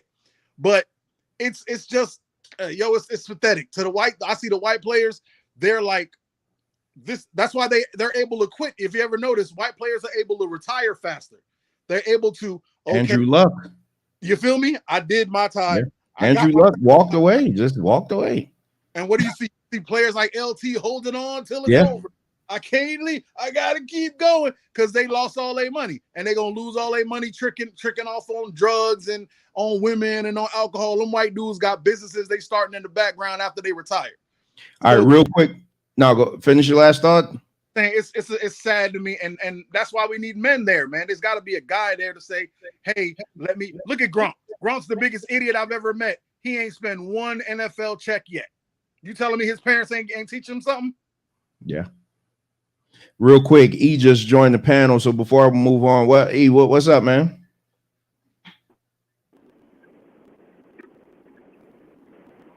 You on? You trying to be dramatic? I'm gonna let that go for a second. Yeah, what's up? Can you hear me? Yeah. Oh shit, he sounding like how I used to sound. Yeah. Oh, you got to get that fixed. E, what's up? Hey, my connect. You can't do it from a cell phone, dude. Yeah. You hold on. I'm gonna put. Call us when Yeah. you get to Earth. Yeah, Put I'm that gonna yeah. back in the drawer. Yeah, I'm gonna put you in the back because you sound like you sound real choppy. All right, so yeah, we see the whole sports thing is a big disparity. So my daughter just slipped a note under the door for me, so I want to play one. I want to play. I want to play one. I want to play one. Yeah, shit. I'm not gonna be able to play this video. We'll have to do it on. We'll have to do it next week. Yeah. So that give everybody a chance to watch it. Michael and Solar, I want you guys to watch the Steve Harvey. You know what? I'm gonna play it. I'm gonna just play the video, the Steve Harvey video from Shannon Sharp. I saw that one. Yeah, and that's why that's with Mia up here. I wanted to talk about it, but there's something I really got to get to. So let me play this video real quick. It's like a minute and a half. All right. I'll talk to your baby for a minute. What you said, Michael? I said he can go run, talk to his baby for a minute, and then play the video for us. 8-3. Can you guys hear that? Bring to the table. The hell you mean, man? What do your ass bring to the table? You got a woman that can come to the table that can make another you. What else you need to slide up to the table with? What about your job? What happened to men who were supposed to be responsible? Do you know that it's our job to take care of a woman and some children, to have a family? That's our damn job. But what happens to when the woman tell you, I don't need a man, Steve? Well, they need to work. Okay, if you don't, how that's working? Ha! You know how that's working? Who don't need no man? I'm independent. I can do for myself. Yeah, but why do you want to? Yeah, okay, you can drop the transmission. You can sandblast your house. But hell, do you want to? No. If somebody could get out there and drop this transmission for you and sandblast your house, why don't you go get your nails done? I'm not trying to reduce a woman to nothing else. Be all you can be. But damn, who don't need a man? That's a lie. Yo, I can't stand Steve. All right, hold on, because I can't stand Steve Harvey myself, but when the video was sent to me, it was sent especially for Michael to see it and respond to it. So, but now let's see, there go Cliff talking about Cliff, get your ass up here. What do you guys say? All right, so if we're going to talk about this video, okay, we got two options. We'll pick it up next Monday if it's going to be something that we're going to get in long on, because I'm gonna really have to shut the show down soon, or if we got quick thoughts on it that we could just get in and get out. So the choice is up to you. You know, Solar, you know, you're gonna give a whole dissertation on it. So you want to do it next week or you want to do it today? You know I'm long-winded in the mug. Sucker. Yeah, So you might have to pick that up on the next time, because because there's a lot going on in there. Some of it I agree with, some of it I don't. Yeah, that's a loaded. Because I didn't think the first topic was going to go so long, but I'm glad that it did, because it was great. It was fantastic. Hell, that's the reason. That's the reason why Man Talk Monday started, was because of a conversation we had last week. So we'll pick that video up next week. Cliff, if you can, come on next week and express your beef with Michael. So last thing I want to talk about before I shut down. Here go Cliff. Oh shit. What's up, Cliff? He probably got an iPhone 3.2. Cliff, you on? But you know, they also take those clips out of context, Nene, too, right? Watch the whole interview. I hate when they do sound bites. You mean like what they used to do to Kevin Samuels? Cliff. Rest in peace. Oh, come on, Cliff. Yeah, you can hear me? Yeah, go ahead. Oh no, it's kind of hard to listen to Steve Harvey because his new wife is an ex-drug dealer baby mama. And look at he just got out of jail. The daughter going like man to man, like a whole parade. What's her name? Laura Harvey. Navia. So it's kind of hard to take his example. It's very hard. Hey, but you came up here to address Michael though. We're gonna come up here and address Michael. He came up here agreeing with Michael. Michael, a good guy. I think he needs just a hug. So if I you do. me an air hug right now, cause like you like a guy that got his heart broken and wanted like revenge, like with a shotgun. I want revenge. Word. Yeah, cause That's- your last what 6 days ago, you Right. said drug dealers need you need the young drug dealers they need help. They you caping for them, the young drug dealers. Oh, Or I believe I did. yeah, you say like Rick Ross and the BMF, all them they was young, they don't know what they're doing. But you got females that are young, they have a sex all over. You don't say same excuse. You say they Okay. gotta step up. But you If don't say the young drug dealer, you caping for them. let me know when you're done.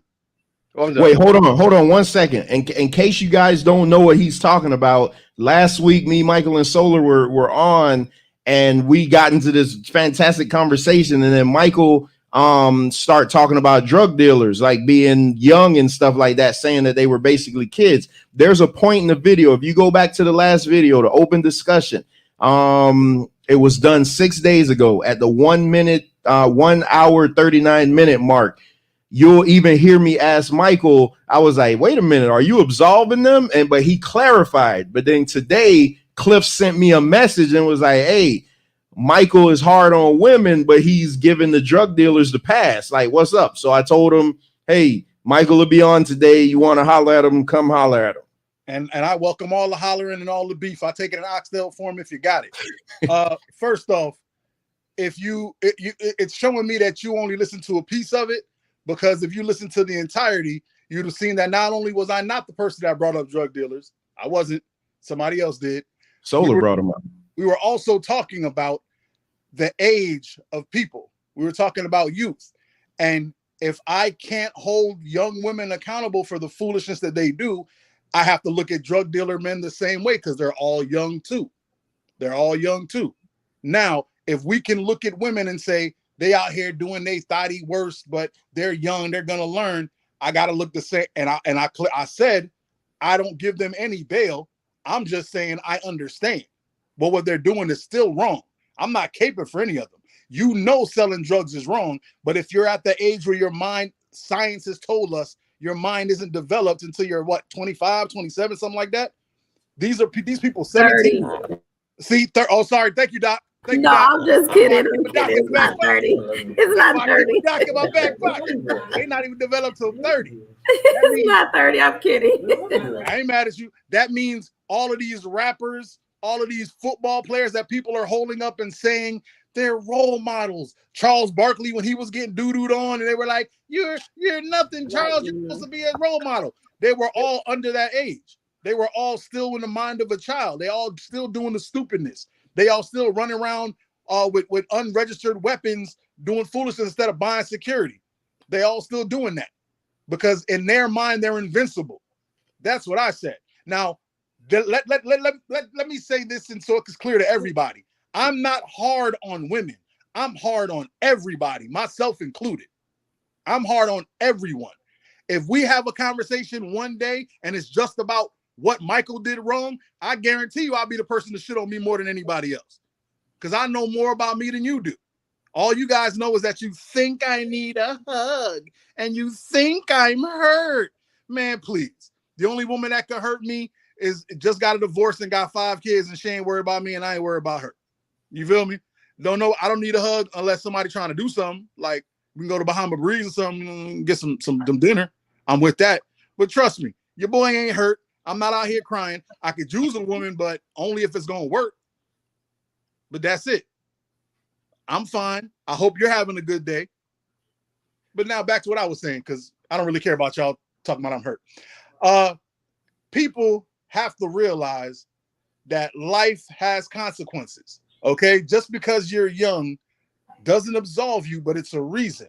Okay, when I was 21, I did something that today I look at as reprehensible. I'm not gonna say it, but I think it's reprehensible. I think it's stupid and it was low class of me to do. I've only hated on a person once in my life, And I did it at 17. And I felt so shitty. I apologized to that dude the next day. The only time I've ever hated on another man. It's not even in my DNA to do that. And I did that. Why? Because a pretty girl was there. I felt like a whole punk biatch. And I was. And dude caught me, and he called me out like he should have. And I felt like a punk for a day. And I apologized to him the next day. Because that ain't what men do. But I was a child.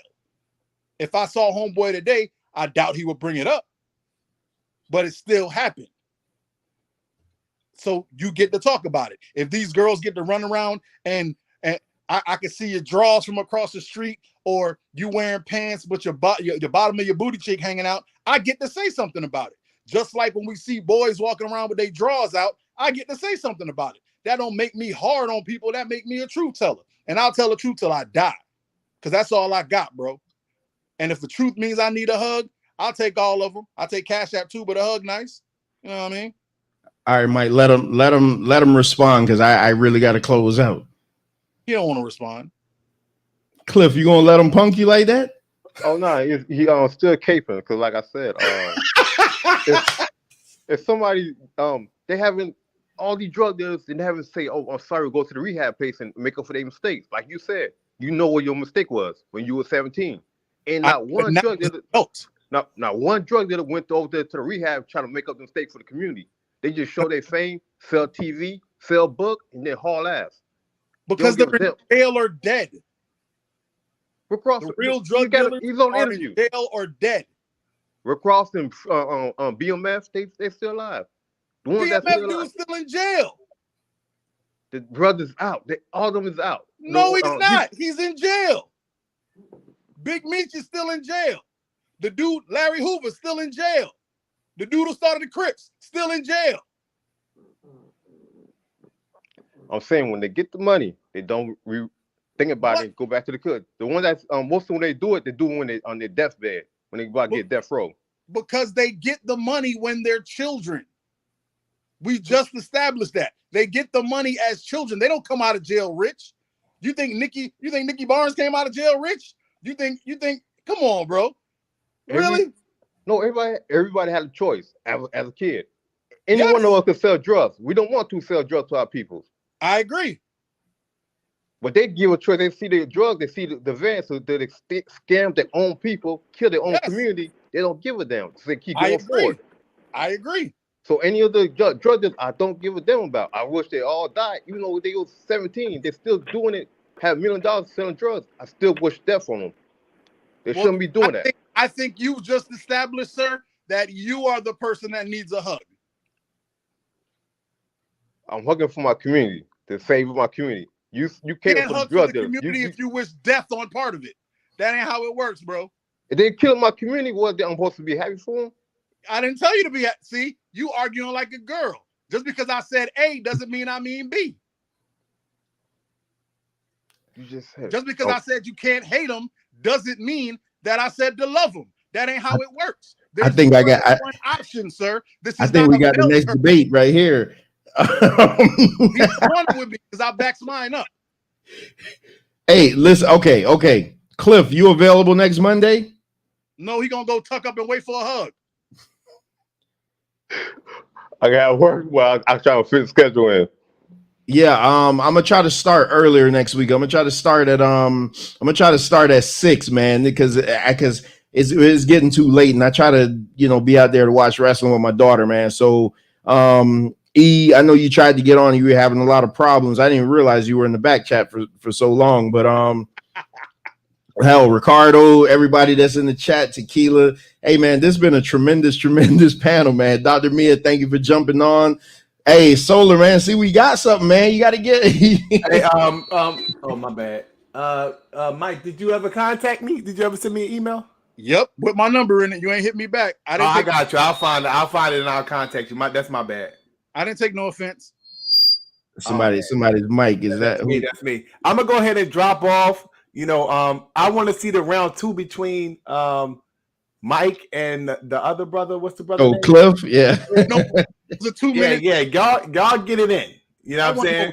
And definitely a great conversation. I'm looking forward to the next week's conversation. So shout out to Trevor So We so do have the the brother sixth, coming back for the debate, the rescheduled debate. That'll be Trevor going up against Akasha. That'll be May 6th. Make sure you be in the building for that. Are fathers' unrealistic expectations detrimental for their child's development? no, their daughter's future mate. Oh, their daughter's future mate. So that'll be May 6th. And we have another debate with They're dead now. Dembele and MD. Is America a just system on the same day? So once again, shout out to Trevor. It was an excellent conversation. No doubt. Peace for coming through. So Dr. Mia, while you're on here, because I know you could speak to this. So I really got to go. Oh, Jada, I see you're back. Peace to you, Queen, for coming back. Yeah, you're always welcome over here at Straight Talk Society. Pour your heart out. I don't know when their next episode is, but they'll yeah, just stay tuned to the channel. Drug dealers start young, they're old now. Yeah, absolutely. Go ahead, Mike. To the two ladies, one of them is Nene in the chat that said what they just said. It wasn't derogatory towards women, but the majority of people who have said that I need a hug or I'm emotional are women that are trying to emasculate me. To emasculate a man is to make them seem as if they're female. That's why I said like a girl. I think anyone that knows me knows I respect women on the highest level. The one down there is definitely one of those ladies. It wasn't meant that way, but if you take it that way, why are you being emotional? Are you hurt? Okay, Trevor, go ahead. All right. So the last thing I want to end the show off on, tremendous show. We're already almost at that 2-hour mark. So this is why I want to end the show off. And this is a message to my brothers. I'm glad that Dr. Mia is on the panel, though. On May, I want to say April 17th or 16th, Jamie Foxx was rushed to the hospital. You know, speculation going crazy. Everybody, some people say a stroke, some people say heart attack. Who knows? His daughter's being vague. Nobody knows what's going on. But the fact is, he was rushed to the hospital. I want to say Jamie Foxx is 55 years old. So here's the part that got me, though. He was in the process of filming a movie. Instead of pausing production and waiting for him to get better, they just put a stunt double in. So here's my plea to my brothers. I wish he would have came on tonight, but I understand why he wouldn't. A situation arose earlier this week with someone close to us that kind of was in a similar position. And I started to think about it, and I wanted to make sure and say it on this show to my brothers. Nobody cares about us like we care about us. So you see how Jamie Foxx could be in the middle of filming a movie, and instead of pausing production, I bet you if it was Vin Diesel, I bet you if it was Tom Cruise, I bet you if it was anybody else, they would have halted production. But for him, they just throw a stunt double in, and it's business as usual. We got to at some point start thinking about ourselves and taking your days off and making sure that you are right, that you're around for your future. I know most of us love our jobs. Hell, I love my job. I've been in my job for 20 years and I love doing it. But there is a limit. You know, I don't work weekends. I don't do any overtime or anything like that. I put my 50 hours in and then I'm gone. And it's like we give these companies, we give these jobs, we give these extracurricular things more of our time than we actually dedicate to ourselves. And it's like I'm pleading to my brothers, man, take care of yourself. Our life expectancy already is low. We got everything against us. The police don't like us. The system not designed for us. Hey, what's up, Kevin, man? Peace of my cousin Kevin hopping in. The system is against us. Everything bad is going against us. And the worst thing we could do is neglect our health, neglect the signs, because then we won't be around for our families. The same daughters that me and Michael are fighting so hard to protect, God forbid anything happen to us and we're not around for them. So this is just my plea. You know, this is my plea to my brothers, man. They don't care about us. You know, they'll work you. You're just like a gear. You know, if anything was to happen to me, my job, they'll mourn and everything because I'm like one of the longest tenured employees there. But you better believe they'll replace me. They'll try to replace me. Everybody's replaceable. So it's like at some point we gotta start caring about ourselves. You gotta take your days, take your personal days, take your mental days. I've taken more days off of work in the past couple of years than I did my whole previous, say, 15 years of working. Like 15 years straight, I never missed a day of work. Whereas now, any little thing will make me miss work, man, because I'm starting to realize life isn't all about work. And I'm just saying, Preach. you know, like Jamie Foxx is 55 years old, but Jamie Foxx is in tremendous friggin' shape. But there still was something wrong. How many of us go and just push ourselves to the limit just for a friggin' job, man? And that's all I'm saying, man. Just take care of yourself. That's my plea. That's my plea to the brothers. Like, take care of yourself. Because nobody going to love you. You know, you ain't no good to anybody hurt. You know what I mean? Your family, they'll probably take care of you, whatever. Hopefully you got a good enough woman that'll take care of you in your sickness. But once your ass dies, she's just going to move on and find somebody else. So just take care of yourself, man. And don't push it. Like, don't push it. Just take care of yourself. Like, seriously, that was on my mind, like, heavy, man. Cause I'm like, damn, boy, Jamie Foxx is like the man, you know what I mean? And to think like nobody knows what's going on with him is nothing but speculation. And the fact that they would just replace him, basically, like they literally replaced this man on his own shit just to keep production going with a stunt double. Like, how many times? Like, just think about that, man. And then I'm gonna land my plane right there. Go ahead, Mike. No, I agree with you, bro. Only thing I'll add is no one cares about us like the good women in the world.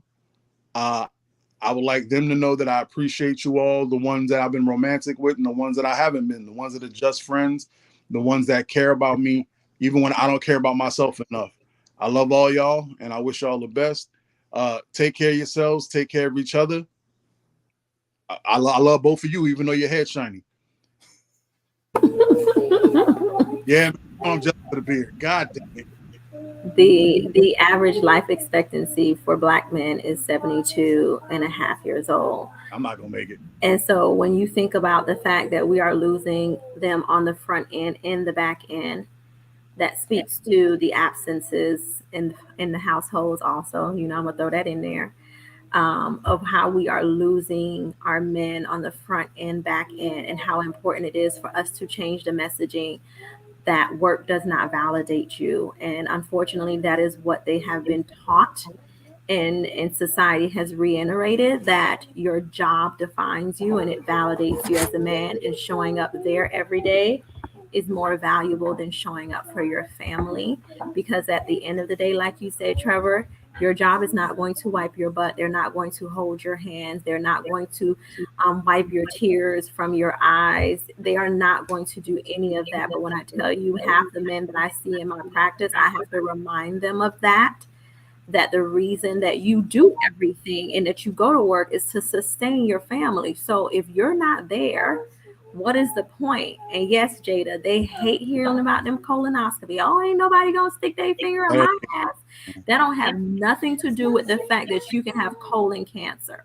That has nothing to do with that. And so we have to stop. Now, mind you, the medical world has not been friendly to Black people. So therefore, we do have our pause as it relates to engaging with practitioners. But we fortunately have practitioners that look like us now. And you don't necessarily have to go with somebody that you don't think that don't understand you. So find somebody that you feel comfortable with and get your checkups. Because when I tell you, they're not making it to 72. Most of them are dying in their 50s because we're not taking care of ourselves. Well, in my debate last week, I did a stat where American Indian, Native Alaskans, and black men in most cases were only making it to like 65 if they were lucky. So that 72 is like, if you reasonable health, that's like biblical terms when you say, you know, by reasonable portion, you good 70 years. But that, like, that's not hell. I asked the question. I'm like, look at your family reunions. How many grandfathers do you see around? How many elderly men do you see in good shape walking around? You don't see that. You see family reunions full of women because the man isn't there. So that's why when y'all hear me talk about black men, everybody always take it as me banging on the black man. No, I'm telling the black man, hey, we need you. The only way this community is going to work is if you're there. Like that's always what I say. And you know, it's just it's crazy, man. It's just E. Lewis said that, you know, that they're still taught by a white system. And I would agree with you with that on E. Lewis, but the difference is that once you become a practitioner, you have an opportunity to make the necessary changes to meet your community where they are. Because absolutely, under my study, everything when I was sitting in class, I was like, this stuff is not going to work with the people, my black people, like, and you know, culturally Haitian people, like I understand why families didn't engage in therapy like they did in the past, because it wasn't a system designed for us. But the power is in the fact that it's mine now, and that I can make it look like it needs to look like in order to serve the community that I have been charged to serve. So find a practitioner that you are comfortable with and get it done, because we can't get you back once you're gone. Dr. Mia rules. all right. Y'all go ahead and close out. I got to close this show out. That was not too Murdoch. Cliff, you got something else to say? I thought Mike was gonna step up and say, criticize the woman, say, hey, so many headaches y'all giving men to stress out, like no scrub and all that. Well, I don't hate women. What is wrong with y'all? Cliff, just come back Monday. Come back Monday. Yeah, but another thing is, like I say, the Black Panthers was young. They started young. A whole lot of young advocates for the black community started young. So you cannot keep saying sticking up for goofy people. The Pookies and Ray Ray. Don't give them no chance. And because there are people who are 17 who know for a fact they're going to be doctors. There are people who are 29 who have no idea what they're going to do with their lives. People mature at different rates. You can't judge everybody the same. We are not a monolith. If we were a monolith, there wouldn't be thotties. And there are plenty of them. Always bring it back to that. Always bring it back to that, because they are the bane of our community, sir. They are the bane. There is nothing worse than thotties, bro. Thotties and simps ruin our community. All right, well, matter of fact, I'm gonna go out on that. Thotties and simps ruin our community. And didn't I kill Cliff already? When I done murder him already, move him along. All right then, deuces, your boy out. Peace, Mike. Oh my goodness, Doc, you got anything to close out with? I thought I did pretty good. Oh, okay. Yeah, I didn't know you had any extra words. Well, I appreciate you coming by in this den of nothing but men. I mean, because God forbid you guys let us on your panel. No, I'm just messing around. I appreciate you for coming by, though. You always give them words. And isn't this funny? This is what's really funny. These conversations that we're having now is what we've been having in our group for the last 6 months. Now we finally get a chance to like actually get it out in the air. So that's a great thing about it. So again, I appreciate you for coming by. Can't wait to the next pour your heart out episode. So I'll holler at you. Holla. Representative Pour Your Heart. When is the next one? You got to plug it. We have a date, don't we? No, Nene? I don't know. Yeah, Nene. Day, because you see, the debate society, they don't waste no time. Yeah, we don't. Yeah, you know. Yeah. Right. Oh, okay. May 26th. Okay. So May 26th. I didn't see the schedule, so I didn't know. But May 26th is going to be the next episode of Pour Your Heart Out. So once that thumbnail gets made, we'll definitely be plugging that. And see, now you guys starting to hop back in on the viewership. Man, y'all be coming in too late, man. But hopefully you guys go back and watch the video. Give it a thumbs up, give it a share, give it a like, comment on the video, get us out in the algorithm. I appreciate everybody for coming through. Dr. Mia, Cliff. Okay, so she's saying she's going to have it posted tonight. So that'll work. Cliff, you got any parting words? Hopefully you'll be back Monday. I'm gonna try. But I wish everybody go see a doctor. Like myself, I had a stroke at a young age, so everybody should just get a blood work at least like once every 3 months or every 6 months. It should be good. Just check up on your health. All right. So peace to you guys. I'm gonna go ahead and drop you down so I can close out the show. Thank you guys for coming on. Bye. All right, peace.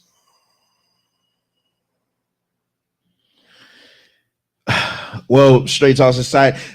At this point, like, what else do you want from me? Like, seriously, at this point, what else do you want from me? That show y'all just got, the first hour and a half that we were able to produce off of one picture that wasn't even supposed to go that way. But the conversation that you got was so tremendous. And that's what you're going to get over here exclusively on the Straight Talk Society. I appreciate it, Tequila. Hey, it's only going to get better, man. So peace to my panel guests, peace to Cliff for stopping by, peace to E for trying to hop on. You got to get that phone situation taken care of. It'd probably be better if you do it from a computer. That's what I noticed, because your phone sounds exactly what mine used to sound like when I would try to get on panels. Thanks to Dr. Mia definitely for coming on, especially on the panel with nothing but men. Thanks to Michael as always. You know, Mike keeps this thing going. Like Mike has a special place because every show has to have a Michael. Like, you gotta have that person that everybody just loves to hate. Like, you guys see Shaka literally comes over here just to antagonize Mike because she sees his reaction, and he's always going to read the chat and react to it. So yeah, man, I appreciate Mike, man. Mike and Dr. Mia, I've known them since we were little kids, man. And we've talked about this for about a year behind the scenes. And the fact that we're able to finally start getting some of our talking points out in the open is awesome, man. Peace to Commissioner Solarmine for coming on. Hey, y'all know Solar. Hey, listen, I'm going to tell y'all, I've been listening to some old Solar stuff. For whatever reason, some of his old stuff has been popping up on my timeline, like times where he were on other shows. And Solar, if you give Solar the opportunity, Solar gonna go. So you got it. But you always welcome over here, man. You got an open mic over here, you know that. Hopefully the other debaters come over to this side so we could get some conversations. Like, if you want to have conversations where ain't nobody calling you names and talking loud over you and all type of stupidness, come on over here, man. This is the place where you want to be, man. So shout out to SVDL. Like I said, I got my debate next Saturday, May 6th. Well, this is coming Saturday, May 6th at 8 p.m. We'll be putting that up once they make the premiere for it. I will be back tomorrow night, hopefully. I hadn't seen them in the chat, but producer extraordinaire, me and Vancat are supposed to be doing an NBA show tomorrow where we're wrapping up the first round of the playoffs and previewing the second round. Even though the second round's already started, these playoffs have been crazy. So we want to do that. We'll also be back Wednesday night for Wrestling with Reality. We're going to go over the top 10 greatest tag teams of all time, and we're probably going to preview Backlash, which is coming up this weekend. I just realized it's coming up this weekend. It'll be on the same time my debate is on, so I'll have to catch the replay. But man, and there's so many different things, and for a lot of you guys that went to high school with us, we're working on getting Johnny to come on that show. That's all I'm gonna say. You guys know Johnny. We're working on getting Johnny on that show. We've been working on it, man. We're working hard to try to get him on that show. Then Thursday, damn, I'm gonna be here all week. Then Thursday, my bro St. Louis is going to be on, and we're going to do a show entitled "Is the Christian Church Hurtful or Helpful?" Yeah, we're gonna bang on that one because that's my bag right there. So yeah, Johnny, yeah, Johnny, we're working on it, man. We're just trying to get the timing right for Johnny to come on, but Johnny will be on. Hopefully, Johnny will be on, man, because Johnny loves wrestling also, and Johnny is still a wrestler, and Johnny actually worked on the undercard for WWF, so be great to hear what that experience was like. I listen, man, whatever you like. I put a post on Facebook at Straight Talk Society. Please be sure to like that page on Facebook, follow that page on Facebook. I put a post on there that said, hey, so this show tonight may not be for you, tomorrow's show may be for you. There's something that we're going to do this week that's going to be for you, that you're just going to be like, damn, so that's what I got to show Monday, Tuesday, Wednesday, Thursday. And if Nene wants to rock out Friday night, we'll rock out Friday night. We could always do a show with us because you guys love when me and her start doing shows if she doesn't already have something planned. But yeah, that's it. Thank you guys for coming through for 2 hours and 15 minutes, man. I appreciate you guys, and you guys stayed watching. I really appreciate that. Listen, I mean, all you guys that kept pushing me to do this, I just thank you. I love, you heard that intro that Venkat made for me. And in the beginning, I said, when I'm behind this microphone, I cannot be touched. I cannot be touched behind this microphone. Like I literally feel like this is what I was meant to do. I love entertaining the people, and I'm not coming on here professing to save the world. I can't save the world. That's not my bag.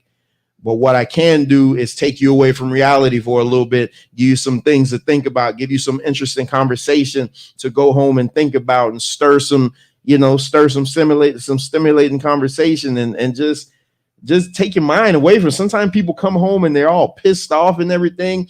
Come on over here. Let's unwind. Anybody's welcome to come on this panel. The only thing, you just got to show me your face in the back just so I make sure that you're not, trying to porn bomb me or anything, or you're not some crazy person.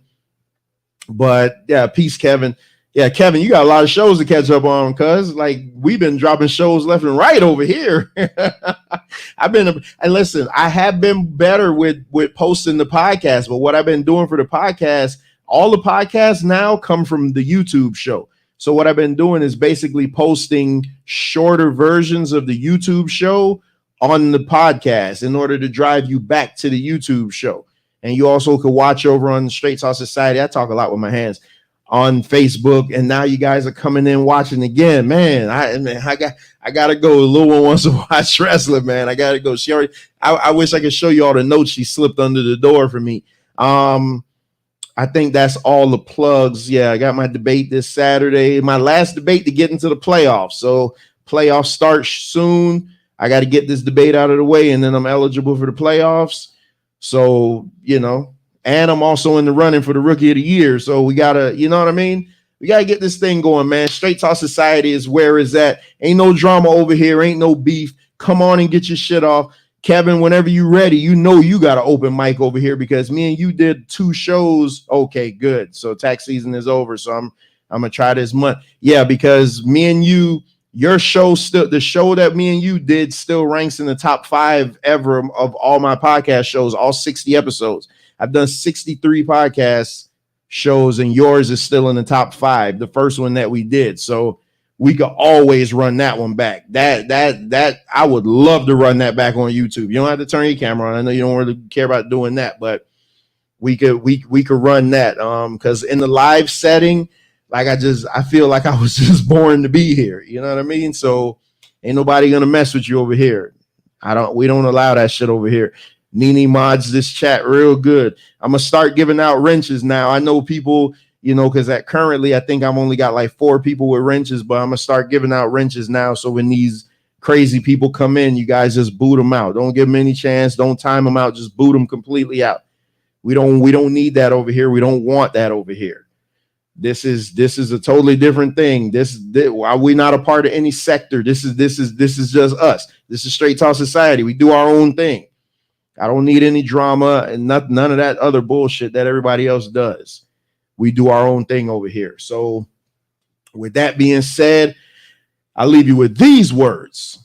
Always seek out the truth for yourself, because if not, you'll fall victim with other people's interpretations of them. St. Louis, man, you came late, man. What's up? I'll see you Thursday. Our show is this Thursday.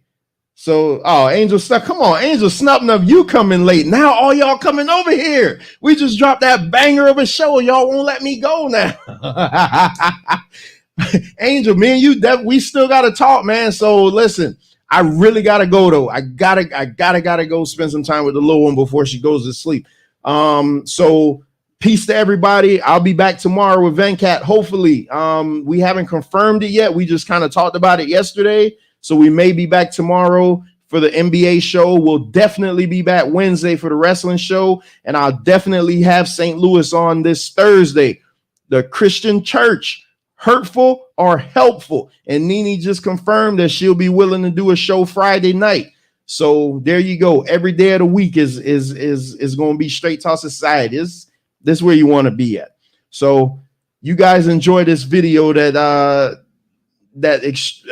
producer extraordinaire made for me. Until next time, I'm out. Peace.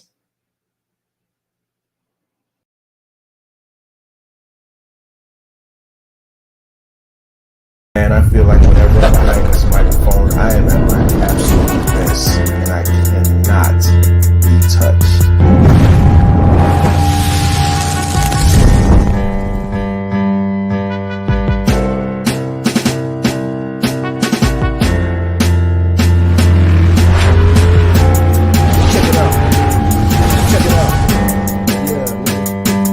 Have you ever danced with the devil? Took a glance at a brother, had a chance to advance. You are not on my level.